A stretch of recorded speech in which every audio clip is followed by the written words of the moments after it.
Hello, good fuckers. We're back. We are back. We are having a kind of an off-air conversation about some really good shit. Politics. That wasn't politics. It could lead. It would be else. politicized. It was not movie related at all. No. Is the reason we're not going to talk about it now. But I am going to take this time to talk about something else completely non-movie related. Before we do intros or anything, I was watching a YouTube video today. And you know how, like, when you're watching a YouTube video, like, right when it's getting good, they, like, cut away to some obnoxious fucking ad. Yeah. If you're doing, like, the sponsor. Speaking of which, guys, let's go over to... Anyway, they do this, like, so, this, oh, man, this one got me. It's like a bunch of, like, meatheads, like power lifter type dudes. Yeah. And they're like, oh, man, I sure hate greens. And, like I love to get my protein on, but like fucking greens, man. Like we need them, but I hate them. And like the whole like ad was about greens powder. Yeah. And apparently, protein powder is not enough. Now these fucking guys need greens powder. Do you not like to eat your broccoli? I know. So I'm like, listen to this. I'm like, are you fucking serious right now? So, yeah. Yeah. Love that shit. But anyway, I got to thinking. I was thinking about the podcast. And I'm like watching this podcast. I hear this ad. So to the folks that own greens powder, or maybe are in charge of marketing of greens powder. We are open for business. If you want us to be a sponsor, I don't even know. Is that true, John? Would you? Sure. No, it's true. Look, we will have the conversation. We will have the conversation. However, I think your product is a piece of shit. So we'll see how that works. We can promise you up to 10 views a year. At least. Possibly more. Anyway, fuck this movie. Fuck this movie. Podcast. And it's made up of me, who shall not be named. DJ Holler. Ooh, he was named. And a dude who watches everything, whose name is Reese Anweiler. That's me. And a dude who's too old to be cool, whose name is John Brown. And well, let's start this off right. Now that we went on the little greens powder, like literally, they fucking pluralize greens. It's not just green powder; it's greens powder. Yeah, it's a bunch of different greens. Oh my god! I want to know if these guys are snorting it, because I feel like there's some like there's like some meathead that's like, "Hey man, you want to do a line of some greens?" Yeah. Just take this shit straight. But anyway, what do you like? Actually, I'm just gonna fire it off because I only watched two things. Oh damn! And I know that John is gonna take one of my two things. Oh. So I'm just gonna start. Like I never go first. Never. So I watched the movie Monkey Man. Oh hell yeah! Which is like Dev Patel everything. Mm-hmm. I think he just wrote, directed, starred. Yeah, he just did. Probably all the produced. Stuff. Yeah, really solid fucking flick. My wife hated it. I think. Really? I don't know. Like I don't. Is she racist? I think she. You know, it's one of those things where I think she was fucking around on her phone and didn't actually pay attention to anything, and then like passed judgment at the end. You know, without realizing there was like a deeper story going on. Yeah, she's like, yeah, it seemed like a lot of like senseless violence. And yeah, like, I don't think you paid attention. Yeah. Not at all. And this was part of pretty meaningful feature. Violence, actually. This was part of a double feature where she picked the first movie and I picked the last movie. So I sat through her movie, which was called Raya and the Last Dragon. Oh.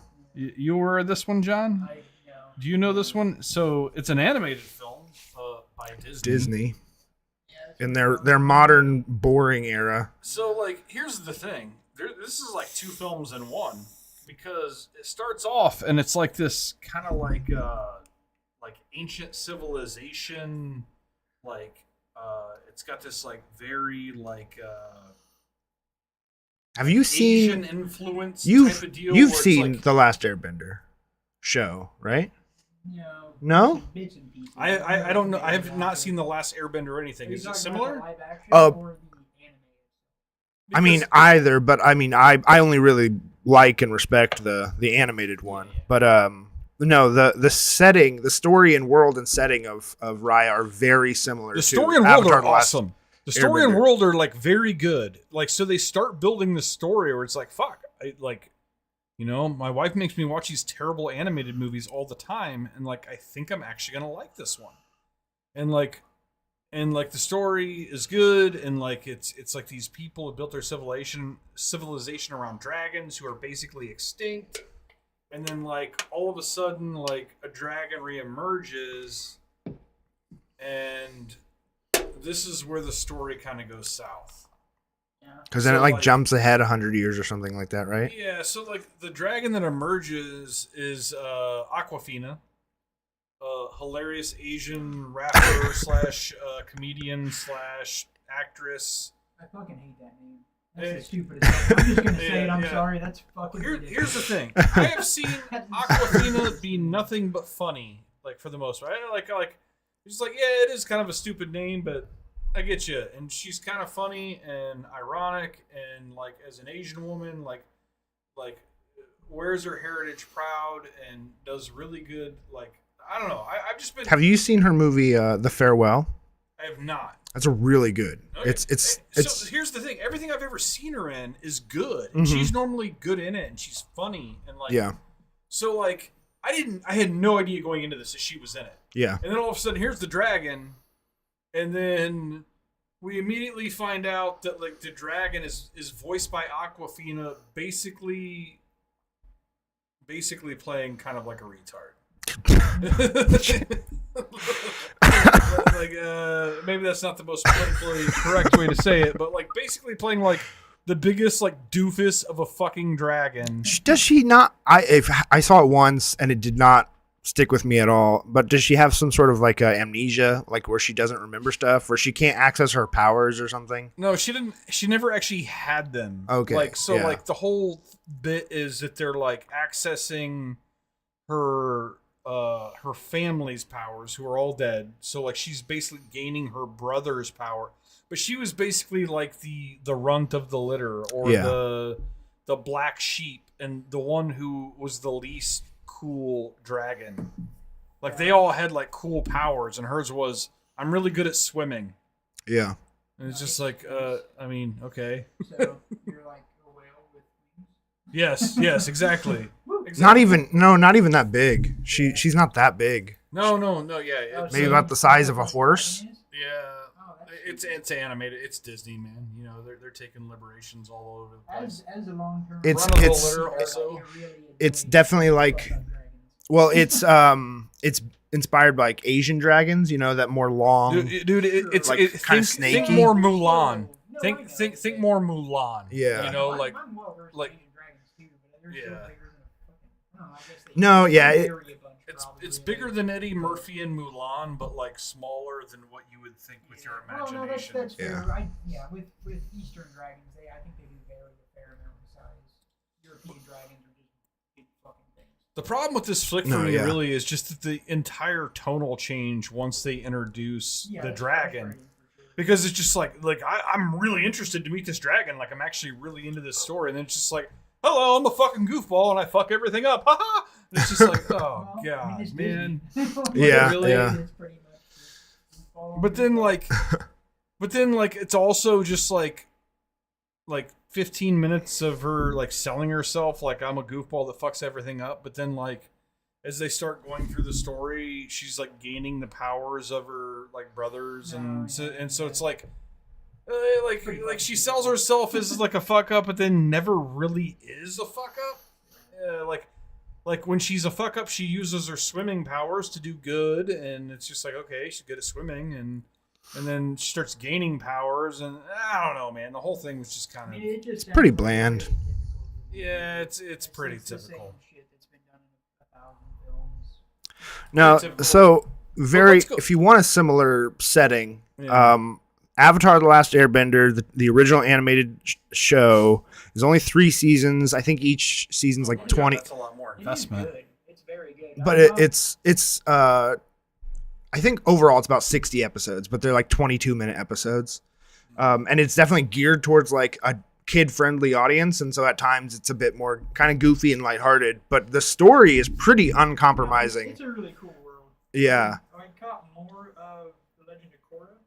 Yeah. And that has a lot of hard-hitting shit in the movie that I watched. Which is like, you can definitely just not watch Legend of Korra. It's good and it's different. But like if it's like intimidates you to say like, well, now there's 6 seasons to watch instead of 3. But I do highly recommend The Last Avatar TV show. And I realized that I skipped past Monkey Man a little too quickly. It's a pretty wonderful. And I know that John. So you have seen it now? It was on John's list. Awesome. Yeah. Me and John watched it like 2 days apart with no communication between it. It just happened to happen. Yeah. I've been wanting to watch it.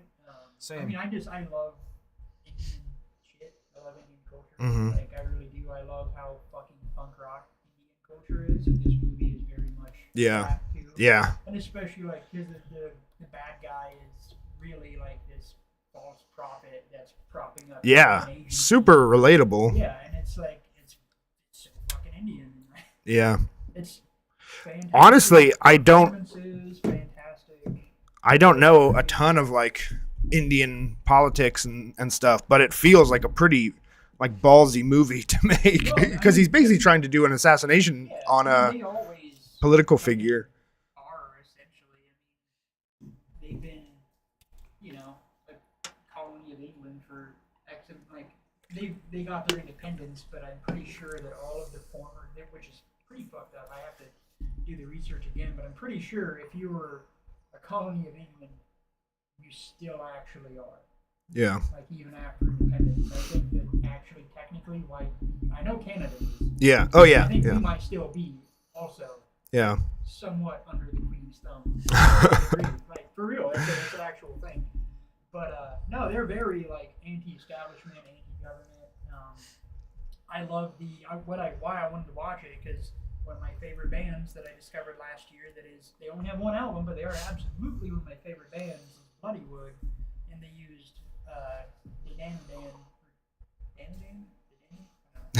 Now that the fucking anime came out, mixes me up. Yeah. But they used a really badass song that's like anti-rape, Yeah. patriarchy as the fight song Mhm. at the end, and it's fucking awesome, and it's really cool because they edited it really well. I dislike both of those things. Huh? Yeah, exactly. I too am against those Yeah. things. Yeah. But no, it was a wonderful movie. It had a great finish, great payoff, fantastic performances. Yeah. All kinds of laughs. Yeah, I can't see how anybody could watch that movie and be like, not like it. I don't know. Yeah. It's hard. Oh, they were fucking around on their phone and weren't paying attention. I went into it with expectations that it was like a John Wick knockoff or something, and It like, kind of is like Well, it's just an action. anybody Only in, who like, wants some to vibes. give John Wick per like I can see the John Wick, but for like, the action. the Yeah. fact that it's like fists instead of guns just Mhm. like immediately makes it better, and then it actually has like some substance. So, like Yeah. Yeah. as John Brown would say, it's about some shit. You And know? well, no, and then you watch the movie, and they actually do. They literally mention John Wick in the movie, which means like they're telling you this movie is influenced by John Wick, you know. Yeah. But then the fact that he walks into the final conflict and like purposely throws his gun away, I thought was like pretty fucking badass. And also, John Wick had like I know you use the term for it when you're discussing Patrick Swayze and Roadhouse. Like, John Wick is totally like that character that like just like walks into the room and it's just like he's walking out. Yeah, you know? yeah. And, like don't the have the that protagonist many here with characters. Dev Patel is very flawed. Oh, Like, yeah. he's, No, yeah. he's a very flawed character. Yeah. You get a really like not a huge fan of montages, but you get actually a not bad montage of him Training. badass, Yeah. you Yeah. know, No. like, he The works way harder. those like the John Wick expectations left probably like within a couple minutes At of the end movie. Day, too, like it's easy to say a movie like, oh, it's going to be like John Wick just because John Wick's the action movie of our time, but every fucking action movie is just a representation of another action movie. Mhm. You know, really. And like, yeah, I personally Just like every also- action movie was The Matrix for a little For while. all the people that sucked that film's dick off, John Wick is not good. No. Just mono headshots. It's just It's just gun porn. it's a bunch of good. That's my choreography. least favorite kind of That's a all film. it Is I get so bored with the gunfighting. Yeah, like watch how fast I can pull this trigger. God, man, I will literally Well, fall asleep So watching it's that cool. movie. Like I can get down with that kind of stuff if it's more organic. Like it's the same. Why I love like South Korean film so much for their fight choreography is their fight choreography is so like most of the time it's very natural and fluid. Like it doesn't seem that choreographed. And like John Wick, Oh yeah, yeah. yeah, it's really impressive that Keanu Reeves learned all this shit. But those scenes are like painfully choreographed. They're too tight. I don't Yeah. care You know? how on or off point your choreography is. If like 70% of your movie is just gunfire, I'm gonna lose interest. Yeah, no. I'd rather watch a I fucking Jane finally- Austen I finally adaptation. watched it Honestly, last year because I heard so many people, and I'm a gun guy too. I appreciate military shit. I appreciate gunfighting. I like all that stuff. And I watched the movie and I was just like, this is what people are so excited about. Yeah. This is. It only gets work. more boring. I don't know how many of them you And watched, actually, a but better example was on Netflix, The Old Guard, with Charlize Theron. yeah, Like that had a more interesting. It had a story. yeah. Like it had just as good gunplay. No, I really liked the story and the concept of that one. Yeah, and like you get good gunplay with something else. Other than Yeah. just good gunplay. I mean, if I just wanted to, It's you know, it's like the most American spy movie. yeah. If I just wanted a 2-hour compilation of gunshots, you can like literally find that on YouTube, and it's more interesting, you know. Like, yeah, I like a plot. I'm not gonna go to a movie just to watch bullets fly. Yeah. But But yeah, no, Monkey Man takeaway is yeah. it's fucking Yeah. Thumbs up on Monkey Man. Thumbs down that's on Raya that's and the Last 6 Dragon. thumbs up for Monkey Man. Yeah, I agree. Have you guys either of you seen The Raid and The Raid 2? Oh, I love those movies. I Those have movies not are seen so those fucking awesome. movies, but I am well Actually, aware of I'm them. pretty Yeah. sure that the newer Judge Dredd, I feel like, I don't know which one came out first, but I feel Oh like yeah, no, it was borderline a remake of The Raid. Yeah, like, it just hold it. No, that shit is fucking intense. yeah, And I'm not a huge martial arts movie guy either, because so often they're just like convoluted. And, like Yeah. I'm not a fan of Chinese martial arts films because like I don't want them dancing on fucking trees and shit. Yeah. This is ridiculous. But no, The Raid is like yeah, fuck, that movie hits hard. yeah. It's And so and you've seen the sequel too? Yeah. Yeah, and the sequel is so different. Like, I hear that Entirely the sequel different? is kind of like a lot of people think it's the better of the two. yeah, because it's almost like a Godfather type epic. You know, like I wouldn't say that it's better. it's different. Well, it's I'm completely saying a lot of different. People It's seem to the- think it's so. the I haven't same. seen either, No, but I wouldn't they've put- been on my list for a while. I wouldn't So put one over the other, honestly. I've only seen I've seen the first one like 3 times, and I've only seen the second one once. Yeah. So I would definitely. I mean, those could easily be a pick of mine somewhere down the line. yeah, it'd be a good double feature. Yeah. Look, I could pick it. I've not seen them, so Yeah. that could be a pick for me. But no, that's a great example because it's like it's fast, it's lightning fast, but it still feels so Yeah. fucking real. It feels Well, and super real. the people involved, they're all like well-trained Yeah, people. yeah. It's not. They're not trying to convince you. These are just Machete fight random people on the in street. Raid 1, the Yeah. first one, that shit's like, fuck. Yeah. That No, shit's great. there's some hits in that first one that you're just like, oh my god, did that person stand up after that? Yeah. But yeah, so those are good. Yeah. Definitely watch those. So that was all yours. That's all I got. That's all I I got. guess I'll pick it up from here. I try to keep it to like a handful. We'll start with the bad movies I watched.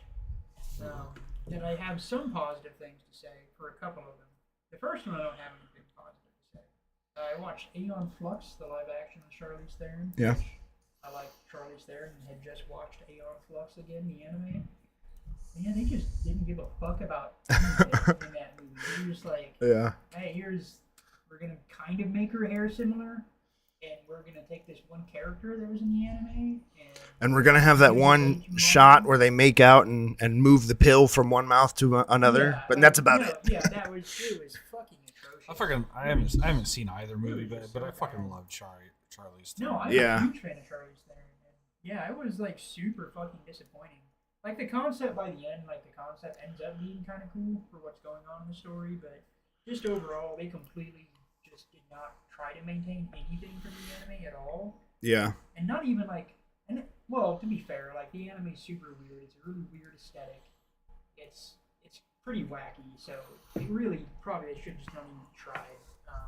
So I don't blame them for just not giving a fuck and trying to do something else, like piggybacking. But it was super bad. Yeah. If they just call the movie something different, does it make it better? No, it doesn't make it. I mean, so it makes my reaction better to it. I mean, it doesn't make the movie better. It's still You don't resent it. yeah. It's just bad. I'm not annoyed. Yeah. It's just like I don't know shit. You know, I'm not like frustrated because they said they're essentially mocking something that's kind of cool. Yeah. And Aeon Flux not the best anime in the world or anything, but it was fucking interesting, and it's one of the few like American animes that we had. Which is also odd that it's not even like a translation issue because it was already Yeah, an American Yeah. show. They just couldn't. Yeah, they just didn't want to try to pull it off, I guess. Yeah. After that, the same night, I watched because it popped up right after. I watched The Island by Michael Bay, and I you know what? I actually it's the only Michael Bay movie I like, not because of him at all, just because of the concept in the cast and performances of the cast. I thought the cast and performances. I've not Is there a seen remake? this film, so I still like zero Michael Bay Yeah, movies. no, it's. I mean, like I said, I hate fucking Michael Bay, and I hate the Michael Bayness of his movies. Yeah. But the concept of this is really cool. It's really cool dystopian flick. Basically, rich people having people grown to harvest their organs, like clones grown to harvest their organs, and the organization doing so is telling them that they just like exist in a sack and are never sentient. But it turns out it doesn't work if they're not sentient. So then they just grow these people and have like this compound that they live out their lives in, and then one of them comes to the realization that this is what's happening. But really good performances, great cast, Hugh McGregor, Scarlett Johansson, Yeah. Damn. Steve Buscemi. But yeah, all the Michael Bayness was what it was. Super fucking janky action montages, just fast camera, helicopters, blah blah blah, yelling. Just really bad shit. I feel like this is I wish based on somebody something. Somebody else could have had this script and directed this movie because I feel like it could have been really good. Yeah. But I still had some good things to say for it. And the other night, third bad movie, I said fucking watch the newest Bad Boys movie. I was bored. Have you seen all of them now? I think I missed like The third one? the middle one. Yeah, Yeah. I missed. I was gonna say, 'cause I saw the second one. There's one that came out like a year The ago. one's actually funny though. Okay. So I guess is the newest one the third one? The newest one's the fourth one. Fourth one, okay. You probably missed the third one. I would guess you missed the I third one. probably missed the second one. Yeah. I was at I would- somebody's house while I was Yeah. playing. We were smoking weed. Yeah. In high school. I feel like I feel like the second one is the one that I would like vouch for. Yeah. Like the first one is probably the best one, but like I rewatched it like last year and like man, like the last like 30 minutes of the movie is like 7 minutes of Will Smith running in slow motion with his shirt off. Oh, yeah, that's not good. No, like literally, like you get that same shot of him like running in slow motion with like a button-up shirt with no buttons It attached. was And it's, Jerry Bruckheimer. The guy. yeah. Well, I think Michael Bay did the first two, didn't he? Yes. Yeah. It might have been a collaboration. Well, they're very Yeah. fucking Well, Jerry similar, Bruckheimer definitely produced the first two. Yeah, it's the same kind of shit. But it wasn't good. But it was exactly what it was. And Yeah. honestly, like I did earnestly chuckle several times, and like it wasn't the most painful thing I've ever watched. Like I'm not gonna watch it again. Yeah. But on a bored whim, I was fuck it. It's I think- Smith being mildly entertaining and fucking the other guy being mildly entertaining. And, Yeah. It's- I love how the there's a couple franchises. cool things in the movie, at least. Yeah. I love how the franchises of Godzilla and James Bond are just kind of episodic, in that you can like jump in on like any movie and just watch it, and you're not really going to be lost. They might reference like 2 things that happened in a previous movie. I kind of wish more franchises were like that. No, for sure. Yeah, That's kind of what the I Evil don't like Dead is James turning Bond, into. Though, like I've tried, and every James Bond movie I watch just feels like I'm watching like when I was a kid, it was like the TNT movie of the week or whatever, you know. Like I mean, we've had that conversation. it just No, yeah, but like the concept, of just like same with Godzilla, you can watch. He's got like 33 movies, and you can watch almost any of them on its own as a standalone. Yeah. It's a refreshing thing for sure. It's kind of fun. So those are the subpar movies I watched. One of the good movies, which we talked about one, which was Monkey Man. I watched Christine the other day for the first Hell time. yeah. Oh, that might be the best Stephen King It was really good. movie And honestly, that's a horror the kid movie. That plays the nerd, or the guy that plays the nerd that gets Christine. The guy, yeah. I don't know.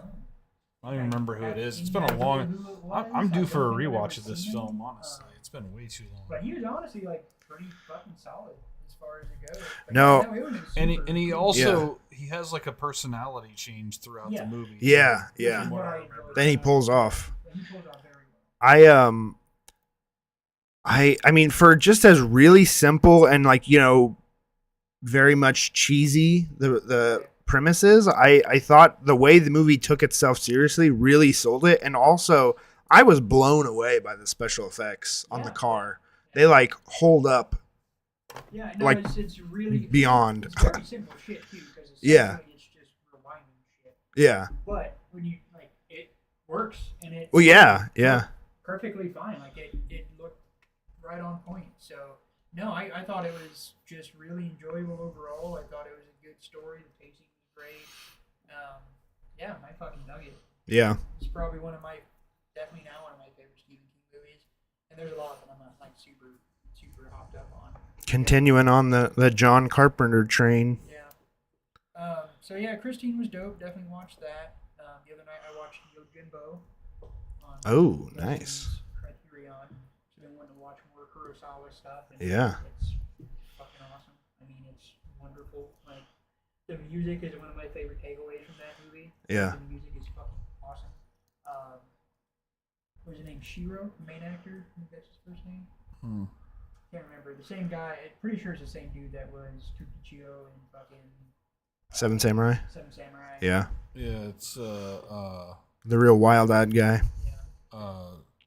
the Typhoon guy, Mafoon. Mitsu, Yeah, I think yeah. his first name might be. Yeah, he's basically like the like known as like he's like the fucking like Chinese Tom Hanks. Yeah, basically. I mean, I mean he's well, he's I like see the, he's him. like the he's like a beloved like one of the most No, beloved makes sense. actors I in the mean, history seeing of his the, country. the shift from him in Seven Samurai to this, character change is like so drastic. Yeah. He's a fucking wild man in Seven Samurai and just ridiculous. And here he's all reserved and patient. and They shit. were like the pair. It's like Kurosawa wouldn't do a film without him Yeah. for the longest time, and I guess they had like a falling out late in their careers, and then like both of their works kind of went to shit when they had the falling out. Like Are you gonna watch Sanjuro next? Yeah. I mean, I want to watch all of his stuff. Yeah. But yeah, I probably will watch that pretty soon. But yeah, no, it was just wonderful. The music was dope. Performances were fantastic. I actually had Yojimbo and Sanjuro as a potential double feature pick for myself. You ruined it. So you did ruin it. Are they long though? I feel like I would guess they're like. They're actually pretty short movies. Oh, yeah? It's over. It's like, it's at least right on 2 hours. Yeah, I wanted to say it was 2 hours, and the other one was like not as long. So like I just assumed all of Kurosawa's stuff are 3 hours plus. They were cut some of his shortest movies. Yojimbo is an hour 50, and Sanjuro is 96 minutes. Yeah, that's actually doable. Oh, very doable. Yeah. So the one thing that was fun about Yojimbo and a lot of Japanese film, like it's from watching anime when I was young and when you watch anime today, it's like somebody who's not super into anime watches an anime and like, God, these fucking characters are ridiculous. Like, look at all these fucking goofballs and this wacky bullshit. Yeah. Well, go watch a fucking 60s samurai flick. Yeah. Like, these are fucking anime characters. Like, there's one guy, one of the goons, like the second or third in command for one of the families, is just like the goofiest, baby-faced, unibrowed motherfucker ever that just like goes out of his way to have his stupid fucking face on all the time. Just cracks me up because like all the guys in this movie are like, I've seen that guy in the anime, seen that guy in the anime, seen that guy in the anime, you know. But yeah, it's funny to frame it differently in like Yeah. classic film setting versus an anime, but it's really essentially the same fucking thing. Mhm. You know, like it's really not that much different. But yeah, it was dope. Last thing, I almost forgot about wanting to talk about it, but I finally got around to watching Child's Play 2. Yeah. Fucking awesome. Yeah. I was really curious. I couldn't remember how the sequencing went to like bring him back to life and everything. And the story, like, it's a great sequel. It picks up Yeah. so well from the first one. We kind of talked about it. I hadn't seen it since I was a kid, but that's pretty on point, right? Like Yeah. they kind of make it a thing, like they're going to relaunch the line, and they Yeah, intentionally, it's like, pretty kinda- much. Well, it's the corporation trying to save their ass, yeah, essentially, yeah. like with a Hail Mary, like, hey, we'll just turn this around because nobody's gonna believe. The only like kind of frustrating thing that like it was first introduced in the movie was like the mom, like the police just disavowed everything. The mom got stuck in a fucking weed bin, but like yeah, as per like reality, that is exactly what would happen. Yeah. So that actually tracked, but and honestly, man, like watching again, the fucking animatronics on that little bastard were just like there was a scene where he was talking to somebody in a car and like the facial expressions and shit. I'm like, God damn. That's, Yeah, like, almost yeah. like fucking CGI. Like, Yeah. it's so good.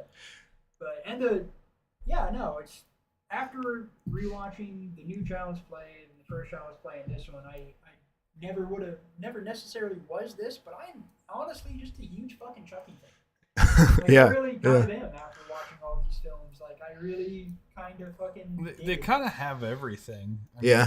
mean, They do, yeah. Yeah, I definitely think that the Child's Play 2 is better than Child's Play. I feel like the writing was a lot tighter and just a lot of the pacing was maybe a little bit better. Yeah. You kind of have a little bit of everything. And his character, like, it's fun because he is, like, a criminal goon. Because he doesn't just murder Yeah. everybody. He's, Yeah. like, hijacking motherfuckers. Like, that's so weird. Yeah. Because I'm a dog. Like, Yeah. I can't run. But I, one thing that I did, though, that made this all more palpable to me as I watched it that I never thought about before, but I was like, you know what? I will give this doll a man's strength. Yeah. I kind of like, I'll go for that. Yeah. It's black magic to put him there. Because it's like really unbelievable. It's a doll. Yeah. But if it's a doll that's as strong as a man, Yeah. It's like Ant-Man. yeah. He still retains his fucking strength. monkey, dude. Like Yeah, honestly. exactly. So like giving him that, it's like, you know what? It's magic. They can kind of just explain away whatever they want. Just assuming he's just this strong. Yeah. Not superhuman. Yeah. But just actually strong. Which would almost be more harmful, like Yeah. the smaller package Yeah, with for all sure, the same for sure. strength, No, and they do, like, Alicia's, like, because she mentioned when we were watching, like, that's just a doll, like, he's so tiny, but then in that same breath that she mentioned that, like, it's always playing to his size. Yeah. He's always a sneaky little fucker. Well, also he gets like hurt and stuff at different points Yeah. in the franchise, and he bleeds and stuff. So Yeah, it's yeah. obviously not just a doll. Yeah, and that's Yeah. why once I connected that, I'm like, that's when I was like, I'll give him fucking, because he's being wounded. So Yeah, he's, yeah. He's there.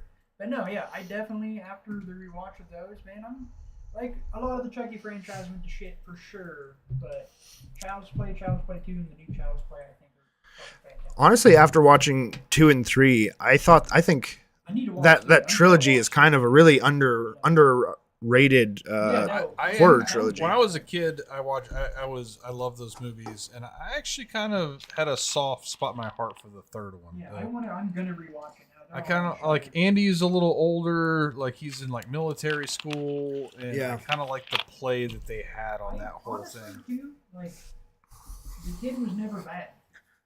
Really? Yeah. I think, like, the I- kid was always pretty solid. Yeah, that's crazy because kids are always Yeah, bad. no, Yeah. like, when I watched Child's Play a little bit ago. I'm like, fuck, this kid's doing a really good job. And Mm-hmm. just like the way they write the kid too, like he's not a bitch. Yeah. Like, I feel like down to fuck shit up. You know? not to go down a rabbit hole, but that was like the Star Wars Episode 1. Like that was always my biggest gripe with that movie. You made like a fucking like 7-year-old your lead or whatever, Yeah. and like And then that. they got Yeah. fucking what's his name in the next one? Yeah. Oh, Hayden Yeah. Christensen. Oh god, that was. I hate that guy. He's so Dude, bad. that's the worst performance I've ever seen in a movie. I think. Yeah, I shouldn't. It's pretty bad. Yeah, like he's just like a whiny bitch throughout the entire thing. It's really hard. It's to relate what to sucks him or- too because he's not a bad actor, and with with him even in that role, if I think it's really the directing. Yeah. I think he just like George Lucas isn't great at getting a I good mean, performance from honestly, somebody. I don't fucking think that George Lucas is anyway. Like, No, I no, definitely rewatched not. The original movies not that long ago, and like honestly, they're not very good either. Like, I mean, they're more like technically good. Yeah, and for the what they time. are. Yeah, like, exactly. but like as Like, far the- as like the effects and performance stuff. and yeah, Yeah. yeah, like I can storytelling. forgive a lot, but no, I mean it doesn't make any sense because he only directed the first one and then immediately gave the reins over to somebody else. Like he knew he shouldn't be directing. So what happened then when they came back around I can do this now. and like I'm doing all three? CGI. No one's gonna tell me no. I'm paying for this shit. But yeah. So, He did bring in like Spielberg to babysit him on all that though. I don't To- know to how be much he did fair. on the. He was a Spielberg produced the original three. Did he produce also the prequels? I don't know if I just know that he was there, Yeah. like babysitting. Like Yeah. He's just like, this is my friend. I'm bringing in my friend. It's like, yeah, your friend is wildly more successful than you. I would bring in your friend too. yeah, for sure. Yeah. But yeah, so that's what I watched. Well, cool. Right on. I watched a good amount of stuff. I'll try and narrow it down a bit. I watched another film from the director of The Handmaiden and Oldboy. It's a vampire film from 2009 called Thirst. It's the same lead actor as Parasite. That guy. Love that guy. Fantastic. And it's very interesting because it did come out about 2 years after Twilight, and I do think there's some Twilight influence on Yeah. this movie in a very interesting and fun way. It's kind of like a ridiculous, almost goofy at times vampire movie, but also like very disgusting and Right. visceral. Okay. Super unique vampire take. Highly recommend it. Yeah. Obviously, I Check mean it it's Send myself a note. Yeah, maybe Park Friday. Chan Wook. Yeah. I'd be down. Let's do it. Um, Eat in the garage on Friday. Fuck yeah. It's on my Vudu if you don't have a place to watch it. And then if my Vudu got logged out, text me and I'll send you the login. So last Saturday I had a big Godzilla Day event because Godzilla turned 70 this year. Jesus on- Christ, that guy's old. I know. On November 2nd or on November 3rd was the Godzilla Day, but I didn't want to have it on a Sunday, for the Lord. In lizard years, he's not actually that old. I think he's a lot older now, actually. He's like older than the Earth. America, at least. So I watched 5 Godzilla films. I watched the original Godzilla, 1954, Mothra versus Godzilla, 1964, Godzilla versus Biollante, 1989, Godzilla Final Wars, 2004, and then ended it with Godzilla Minus One. Yeah. You knew how to go out on a bang. Yeah. And then, let's not fuck this up and ruin the night on a. We got to end this thing with a banger. it was either that or 2014 Godzilla, since that one was actually having an anniversary. But That one was No love for the Matthew Broderick No. shenanigans Godzilla, no. which I'm pretty Well- sure it's just Jurassic Park Part 2.5 or Yeah. something. The really interesting thing is Godzilla Final Wars is the most like buck wild, absolutely insane, right. just bucket of absolute chaos and nonsense Godzilla movie there is. And the Godzilla from the Matthew Broderick Godzilla shows up in this one. Oh yeah. And the Japanese Godzilla like destroys him. It's very fun. No, that movie was insane. I don't know if I'd really recommend it to anybody except for like hardcore Godzilla fans. I But think I want to watch it. yeah, yeah, it's very influenced by The Matrix, which is so weird because it's a Godzilla movie. I don't know why you would take influence from The Matrix, but yeah. So obviously -1 holds up, and then I watched it 2 nights later again with the black and white version, and both just I would like to watch chef's it. kiss. It's awesome. Yeah, Also on my Voodoo. I'm just saying.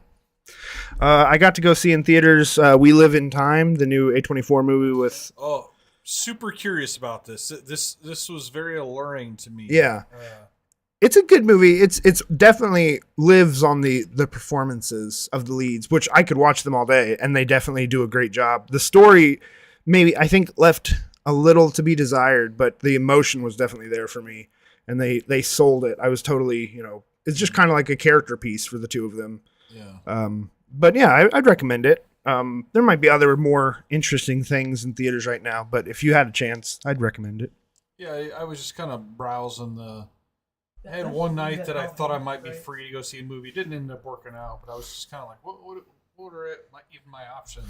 And like I saw that one, I immediately like, oh, let's IMDb that, and like started reading the little blurb there, and I'm like, this movie actually sounds like it's got some teeth. Yeah. It's definitely going to be an Oscar contender for one thing or another. So, I got to continue the John Carpenter marathon. I watched Memoirs of an Invisible Man with Chevy Chase. Yeah, it's fine. Oh, I know that one. 1992. It's a really weird middle ground of John Carpenter's also. It sounds like it. I haven't seen it in years. Yeah. It's I actually didn't realize that was John Carpenter. It's not a very John Carpenter-ish movie. And it's not a very Chevy Chase movie either, which I think is kind of the problem. Yeah, it's Chevy Chase, Daryl Hannah, and Sam Neill. It's a interesting little cast. It's a lot more melodrama than you would expect from either one of those. Yes, that was exactly my thoughts. And fuck, I haven't seen it since I was like a teenager, and I remember the melodrama. The story was never like driving enough to be like a good drama, but it was never very funny either. So it kind of just died on the vine, Chevy Chase felt kind of wasted for what Chevy Chase does, but also still kind of shining through at times, which then made it kind of uneven. Cast and crew probably still hated it. Yeah, probably. Daryl Hannah, like, in those days, seemed like a good way to ruin a movie. Like she wasn't like I don't a dislike detractor. Daryl Hannah. Like I never really have, but like I feel like you put her in your movie and you're just asking for it. Yeah. I will say, this did just come to me. There are some, because he is literally an invisible man throughout most of the movie. There are some very fun visual effects as far as like floating items or covering his face in foam so he can see and stuff, and it looks really good, honestly, a lot of it. So I would guess that's probably where John Carpenter's motivation came from, is maybe he's always wanted to do an Invisible Man movie. Which I mean that was always the allure of that particular, like, the classic Invisible Man. It was like gauze, and there are scenes like that in this. But yeah, I barely even remember the story, honestly. Left a lot to be desired, but I've got a couple more John Carpenter movies to finish, so then I'll be done. I don't remember that movie being like, I feel like John Candy should have made a cameo at some point. Like he might have even. I don't know. Like it had that. Like he might have. I don't know. Well, see, like that. If you look, if that you're movie had that familiar feel. with Chevy Chase of that era, and you look at the cover, you kind of are expecting that, like a comedy, like what the like what was the character he did? Fletch, his character Fletch. Yeah, those kind of movies, and he's just not. It's just like a almost straight up drama, and it just didn't work. And then I did finally get up the chance to go see Beetlejuice while it's still in theaters for like the third month with my friend Eric. For like a really long time. Yeah, it was before October. It was like mid-August, I think. Yeah. And I was honestly really surprised. Like, it was so fun. I thought it was so fun. It's like one of the most true to the heart of the original sequels I've maybe ever seen, honestly, especially for being 40 years after the original, 30, 35. I don't know. And I felt it did that without trying too hard to do that. Yeah. I think that's it felt natural. It made me kind of more mad at Tim Burton because I was like, wait a minute. You could have been making these movies all along and you chose not to? What's wrong with you? Like, I have to ask because, like, was it not like the fastest movie going experience? Like, I thought it was a nice clip. Yeah. I mean, I felt like I took one bite of my popcorn and the movie was over. You know, well, the one thing is a big detractor is I thought there were way too many subplots that some of which just almost went nowhere. The kind of like love story with the daughter. Yeah. Kind of did go nowhere like immediately. Yeah. But it was also kind of funny. It was kind of just there to give the characters a reason to make a bad choice. Yes. Which, you know, I mean, it needed that for reasons, I guess. And then also the bride, the ex-wife narrative was like, I felt like you could almost just cut out of the movie and not missed it. Like, it was fine. It had some funny moments. The running time would have been like 40 minutes. Not even really. I thought she has like 2 lines in the whole movie. Yeah, I just felt like this movie went by super fast. Yeah. I don't know how you could actually cut anything from it. I really enjoyed it. I honestly, I laughed my ass off through it. I thought to go with you. I know you're having troubles. Like all your friends were too snooty to go. See well, my friend Eric, he I think the fact that it'd been in theaters long enough, you don't feel like, you know, sometimes you just don't want to see a Disney movie opening weekend or something. It's like they don't need my help, you know. It's kind of like that. And then there wasn't really anything else showing except for that Tom Hanks movie that we both wanted to see. So it was like, let's go for it. And I was totally won over. I thought, obviously, have you seen it yet, John? No, not yet. Obviously, Michael Keaton was great. I really liked Justin Theroux. I thought he was hilarious. Yeah, he was a very good inclusion. I like Justin Theroux. Yeah. But then Willem Dafoe was incredible. He stole his character. If you can imagine, if Willem Dafoe was doing a Beetlejuice character. Yeah. Like he is on the level of Michael Keaton as far as being goofy that makes me want to watch it more knowing he's in there. Yeah, he's awesome. Different. Like I'll watch it eventually. That makes me kind of want to watch it. I was listening to people like talk shit about the movie. Someone hadn't even really seen it. It's like, I heard that Michael Keaton only did like 1 day of filming or something like that. And it's like that's all he needed. Pretty sure that's all he did for the first movie too. Oh, and that's not even true. He's in the movie a ton compared to the original. Yeah. In this one, he's in the original for like maybe like a total of 10 minutes, if that. In this one, I feel like he's in maybe every third scene or something, and he's great. And another thing that I can say positively about this movie is like a lot of times when you have these like 40 years later sequels, like Ghostbusters, like you know the when you're returning these actors 40 years later, they look like shit, you know, and like you're trying to like age them down a little bit, even though they're playing an older character, they still look bad. And it's just like he looked bad in the first movie, so it was pretty easy. Yeah, really. Yeah. I mean, like he looks kind of identical. Yeah. Well, then there's a flashback in the movie where he's telling a story, like something that happened like 400 years ago, and it's just him playing the same character. I thought that was pretty fucking funny. Yeah, highly recommend. I mean, catch it in theaters if you can. It's probably going to stay there just like the rest of the year. When I first saw it like opening weekend, and I messaged you about it. I was like, dude, it was just fast. And you're like good or bad? I'm like, it was just fast. I enjoyed the movie, but it was fast. You're like, a breezy summer blockbuster. I'm in it. Yeah. And that's a very good description. It is a breezy summer blockbuster. Yeah. Get in, you get out, you have a good time. Yeah. I was impressed by how true to the original in vibe and tone it was. All the original cast, Catherine O'Hara was fantastic. The way that they like cut out the sexual predator was a little Yeah. weird with the like. I thought it was just pretty one fitting. Scene of animation here, just But it felt very tongue in cheek because they were literally like torturing his character, like Yeah, punishing no, the right. actor, and then like to also like just not even. I thought it was pretty interesting to not just cut the character out completely. Like I thought they were going to go, he's dead, moving on, but then his dead body is like a part of the movie and a character running around without a head. I actually appreciated Yeah. that because they had an idea in mind and they didn't like sacrifice the vision because Yeah. it's one asshole. You Well, know, it's like his death is kind of like the inciting incident for the entire movie, and it felt like pretty intense. Like I don't know if Tim Burton had a different idea and changed it because this guy was a I mean, it was creep, probably or the same idea other than the aesthetics of Yeah. the dude. yeah. You know? But no, I thought it fit really well into the story, and like the dad in the original is an asshole, so like I don't need to see him again. I definitely glad they didn't like recast him or something.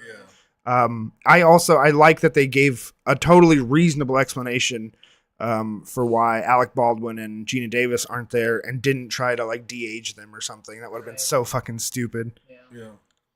But yeah, let's see. I'll speed along a bit. I watched We're in no hurry here. Okay. So take your time. there's a new Netflix horror comedy called Time Cut. Have you seen this? No.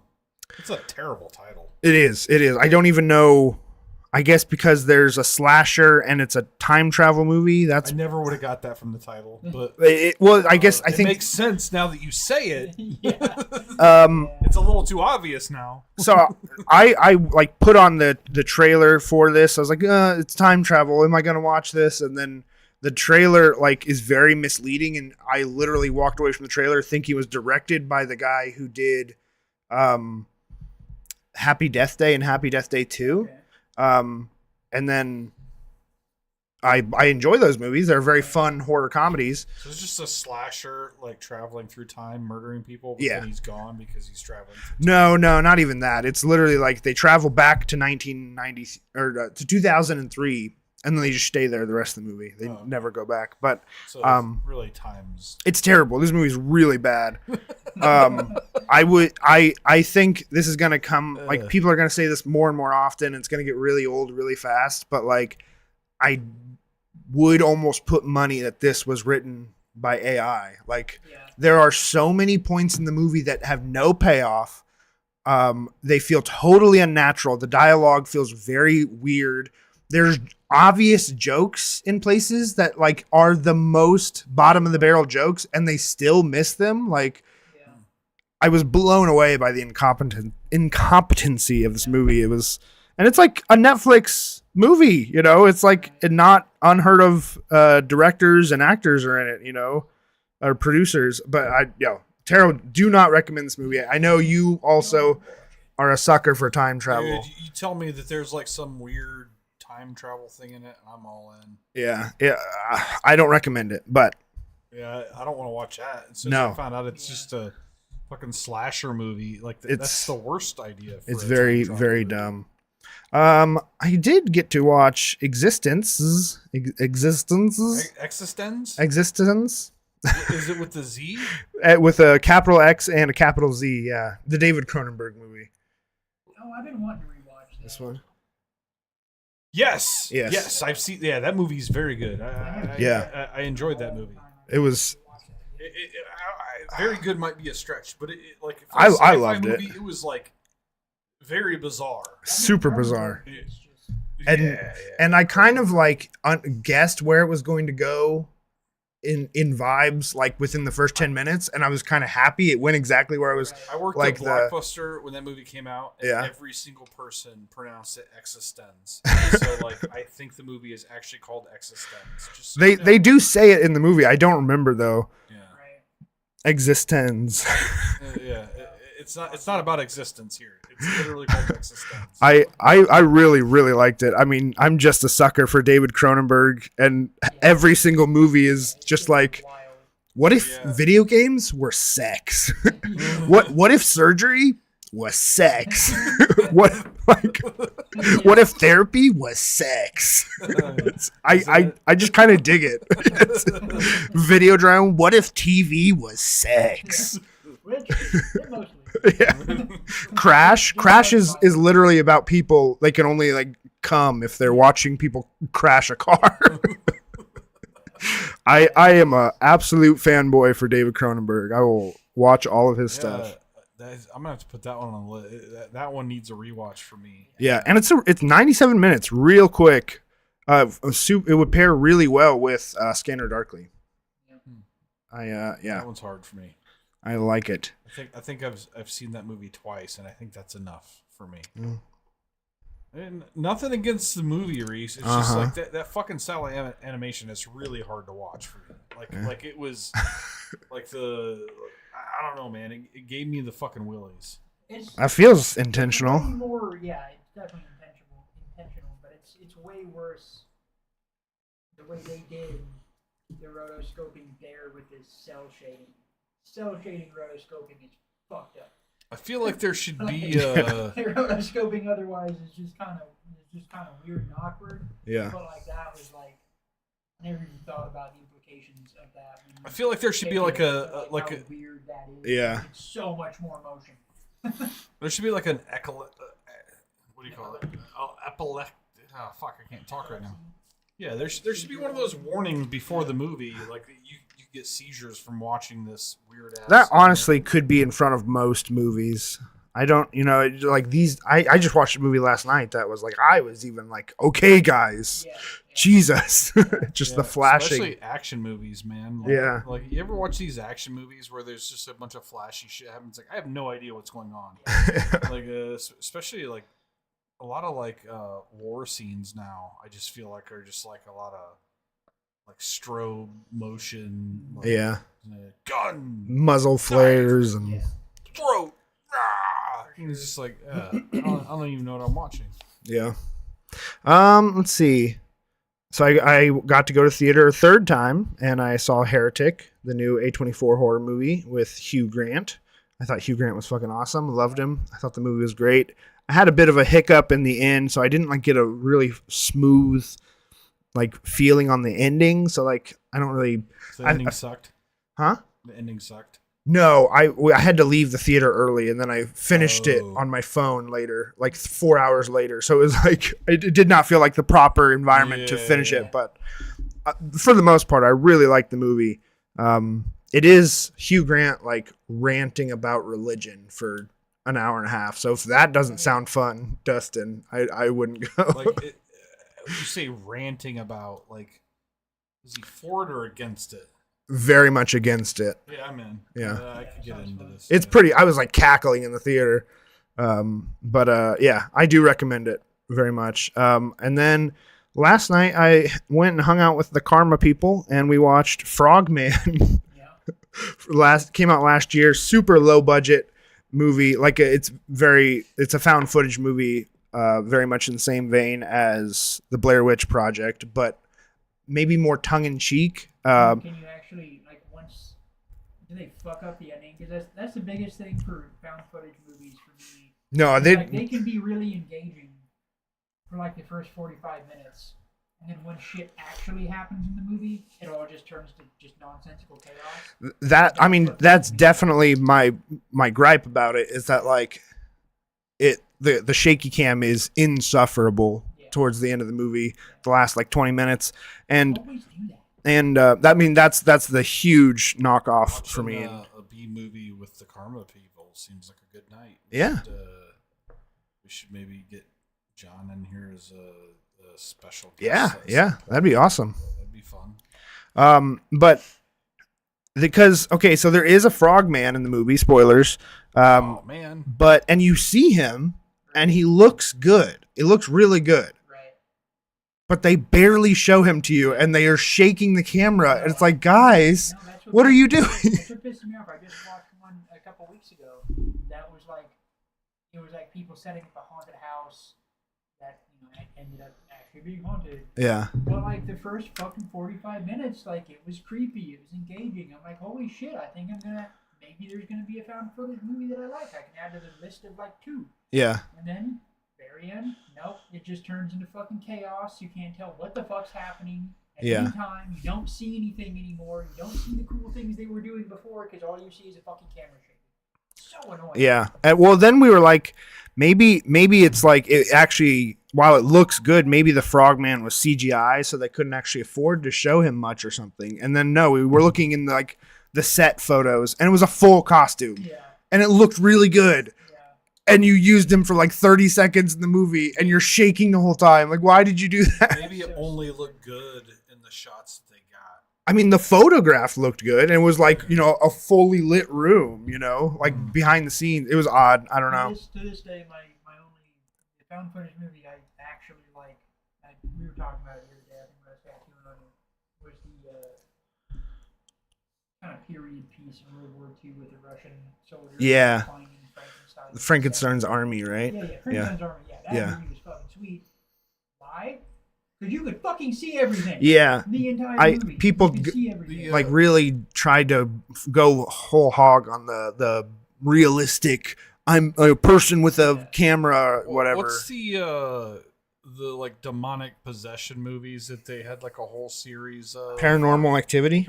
Yeah, paranormal activity. The first Paranormal Activity to me was kind of a terrifying movie. Like I thought that was really well done. You know, like I watched that movie with my wife, and I have not been able to watch a horror movie with her since. So like it was that good. No, you know? Because so that's the thing with that. The setup for that movie, it's not just like an asshole running around with the camera. No, it's like them setting up cameras to you actually get to see things happening and things taken off screen. If you like despise found footage, you probably won't like Frogman, but if you know for what it is, I and like most of it. It's got a great title. It does. Oh, look at this fucking poster. That's great. So cool. Yeah, that's so fucking good. Oh. Yeah, it was fun. And it's probably streaming somewhere. But yeah. Oh, and then I just finished today a new thriller on Netflix called Don't Move. And I thought it was pretty bad. So don't want. I saw the premise. I watched the trailer and I'm just like, no. If it had been like a 30-minute like episode of something. Need to be. Yeah. That's why I said when I watched the trailer, like, okay, so you're injected with this thing that's gonna make you paralyzed in like as per the definite, like them defining it in the trailer, like in 10 minutes. I'm like, how the fuck is this a movie? Yeah, yeah, like, it's very drawn out. Stupid. But yeah, that's what I've been watching. I had one more thing I almost forgot to talk about, which I absolutely want to talk about. Is it abstinence? No, I have Irish twins, so it's clearly not a thing for me to talk about. The Void. Oh yeah. Fucking on the rewatch, easily might just be my favorite Eldritch Cthulhu Lovecraftian movie. Yeah. It's just so relentless and so fucking gross. Yeah. And just fucking brutal. Like, so good. This fucking guy. Wonderful practical effects, fantastic pacing, just awesome. If you want to watch a good fucking Lovecraftian movie that doesn't fuck around, watch The Void. It's fantastic. Because a lot of them get kind of weird, a little too weird, a little too bloated, a little too abstract. Now this one doesn't do any of that. Shit gets fucked up. People fuck shit up. People get fucked up. Shit's fucked. Like, it's just hopeless and brutal. Yeah. Nice. Sweet. Yeah. Nice. All right. Are we through all the we've been watching shit? I think we are. All right. So today's feature is another double feature. It may or may not be the new norm. Who's to say? I mean, I think we probably.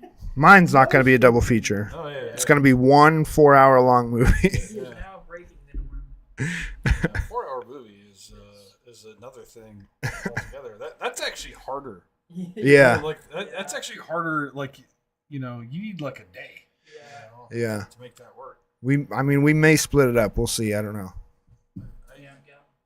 Yeah, we can talk about it like maybe a Friday night might just be Friday nights might just be the way to go. That's true. Then we don't. But we could get together on on the Wednesday and watch a couple episodes of something or something. Yeah, I'd be fine. Oh, we with talked that. about watching Twilight or Twin Peaks. Oh yeah. We Yeah. could No, watch you the. should watch the movie actually, that the American movie guy made. Oh yeah, we got to watch that. The Twin Peaks pilot episode is actually like a 2-hour film. So Yeah, like I mean yeah. that would be a good place to start. Yeah. I would be totally down for something like that on Wednesday. Yeah, we could probably work that out. Anyway, Getting way ahead of ourselves. before we get to like goofy ass fucking weirdo movies, this week's theme was smart sci-fi. Was Matt Damon lost in space? Jessica Chastain Lost in Space. Yes, 2 movies featuring both Matt Damon and Jessica Chastain, which I guess like it was supposed to be a secret that Matt Damon was in it. Yeah, because and you can see it coming. I remember this distinctly in the theater. This is also getting ahead of ourselves again, but That's all right. and when they are introducing the character that is revealed to be Matt Damon later in the movie in Interstellar, they're talking about how this is such a great man. They all gesture to a photo of him that's hanging on the wall, but the camera does not show the photo hanging on the wall. So you immediately go like, huh, I wonder who's going to play that character that everyone thinks is dead. Yeah. But yes. So we watched The Martian and Interstellar. We watched The Martian first, and so we will talk about it first. And also, I think Interstellar is kind of the better movie of the 2. Yeah. So let's finish with the better movie. But The Martian, directed by Ridley Scott, starring Matt Damon. You want the blurb? Yeah, let's do the blurb. This is currently streaming on Max for anyone who wants to watch it before we spoil everything. 2015, The Martian. You should pause now and go watch it. Yeah. During a manned mission to Mars, astronaut Mark Watney is presumed dead after a fierce storm and left behind by his crew. But Watney has survived and finds himself stranded and alone on the hostile planet.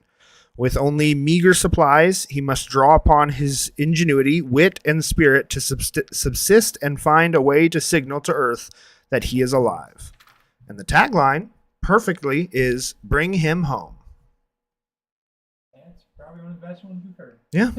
Like I said, anytime where there's like a tagline or a catchphrase in the movie or of like a marketing thing, it's just make it the tagline of the movie.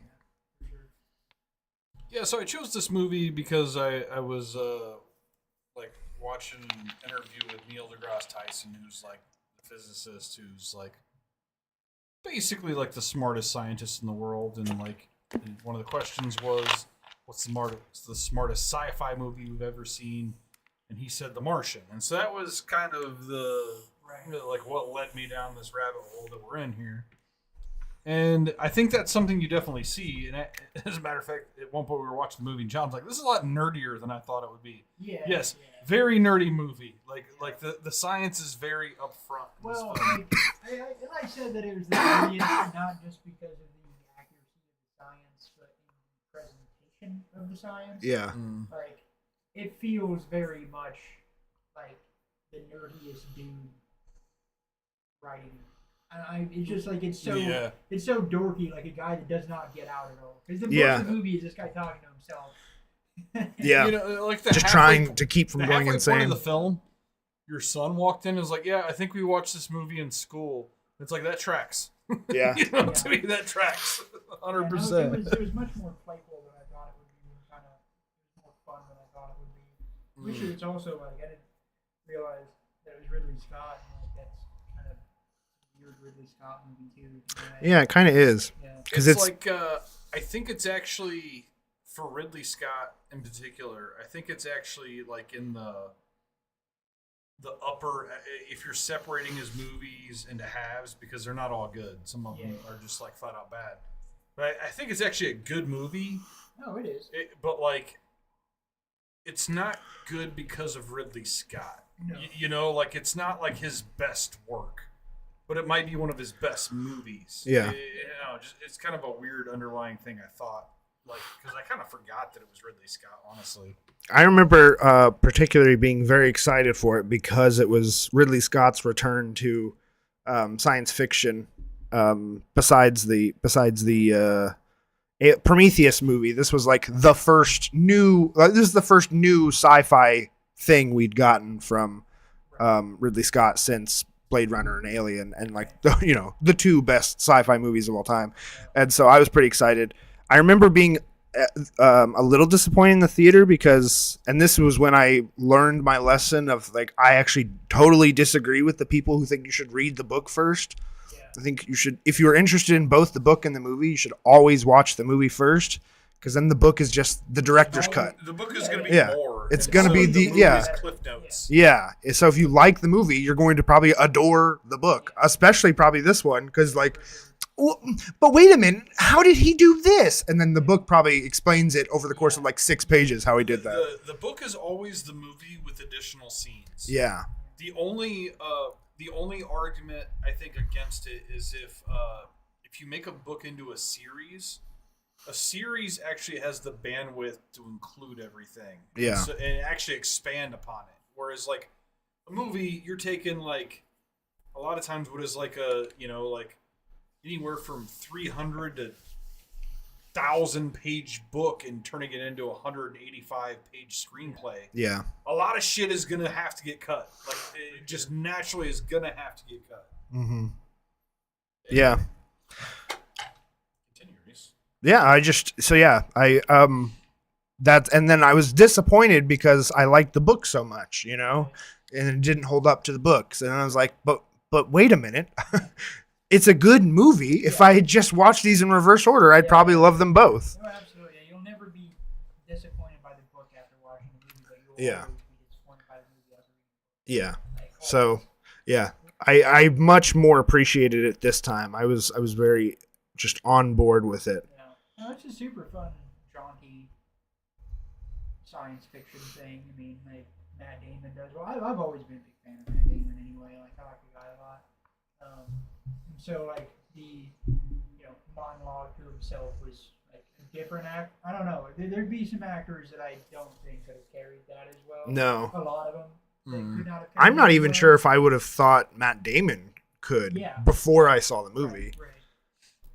No, it's a super fun movie for sure. Yeah. Very definitely much more lighthearted than I thought it would be. I was anticipating like a pretty like rigorous. Yeah. Like trudgy. Lost in space thing. Just being like, I'll make potatoes. I'm gonna science the shit out of this. Monologues from Mars, like it's almost like he's got like his own podcast, like podcasting from Mars, like how natural he is, like just speaking to audience and stuff. Yeah.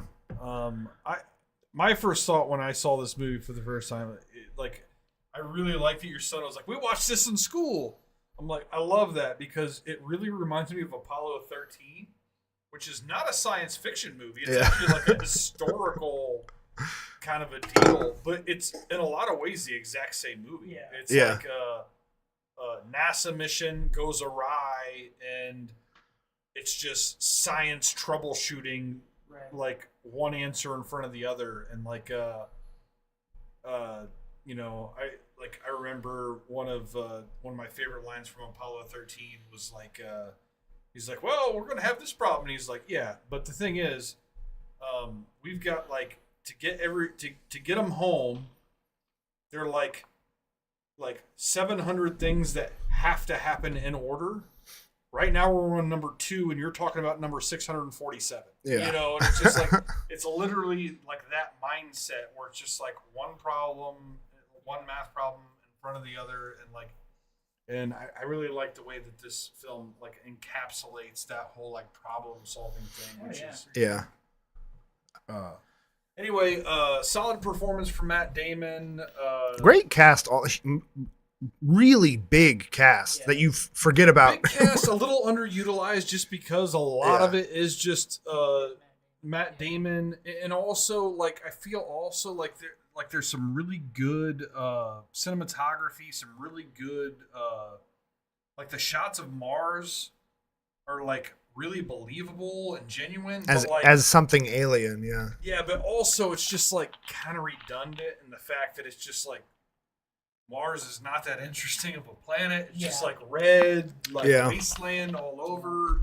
Like I can't tell that. Like he's like, well, now he's going over here, and it's like it looked exactly the same No, place. there was the one scene that I thought was kind of fucking silly. The guy's like, "We need a map," and he fucking like, "Whoa, where's the map?" And he goes to the cafeteria and pulls the fucking. Yeah. down. I was like, "It's right here to here." I'm Like, sorry, you've got a Mars mission and you had to go to the cafeteria to find the map you needed? What the fuck? That was very cartoony. Yeah, that was the only. Yeah, that was the one scene where I was like, That was like- I thought about that. That is kind of ridiculous. That was So pulled from At like least they Independence had it in the Day. cafeteria, though. Yeah. Oh no, the place we store all of our maps. At least he didn't have to draw it, with a Sharpie. Like, Yeah. okay, he's here. The amount of like aha moments and my god faces in this movie is pretty fun. You have to keep finding ways to No, I keep think it I think different I and mentioned stand that out. when we were watching it, how many like epiphany moments. Oh, like, oh, Yeah. oh! I know what I got to do now. There's a game of those in this movie, Wait, like, say that again. yeah. What did you say? Say that last part again. Yeah. But yeah, I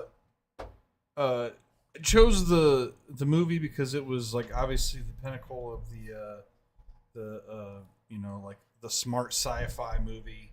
And you get a lot of that.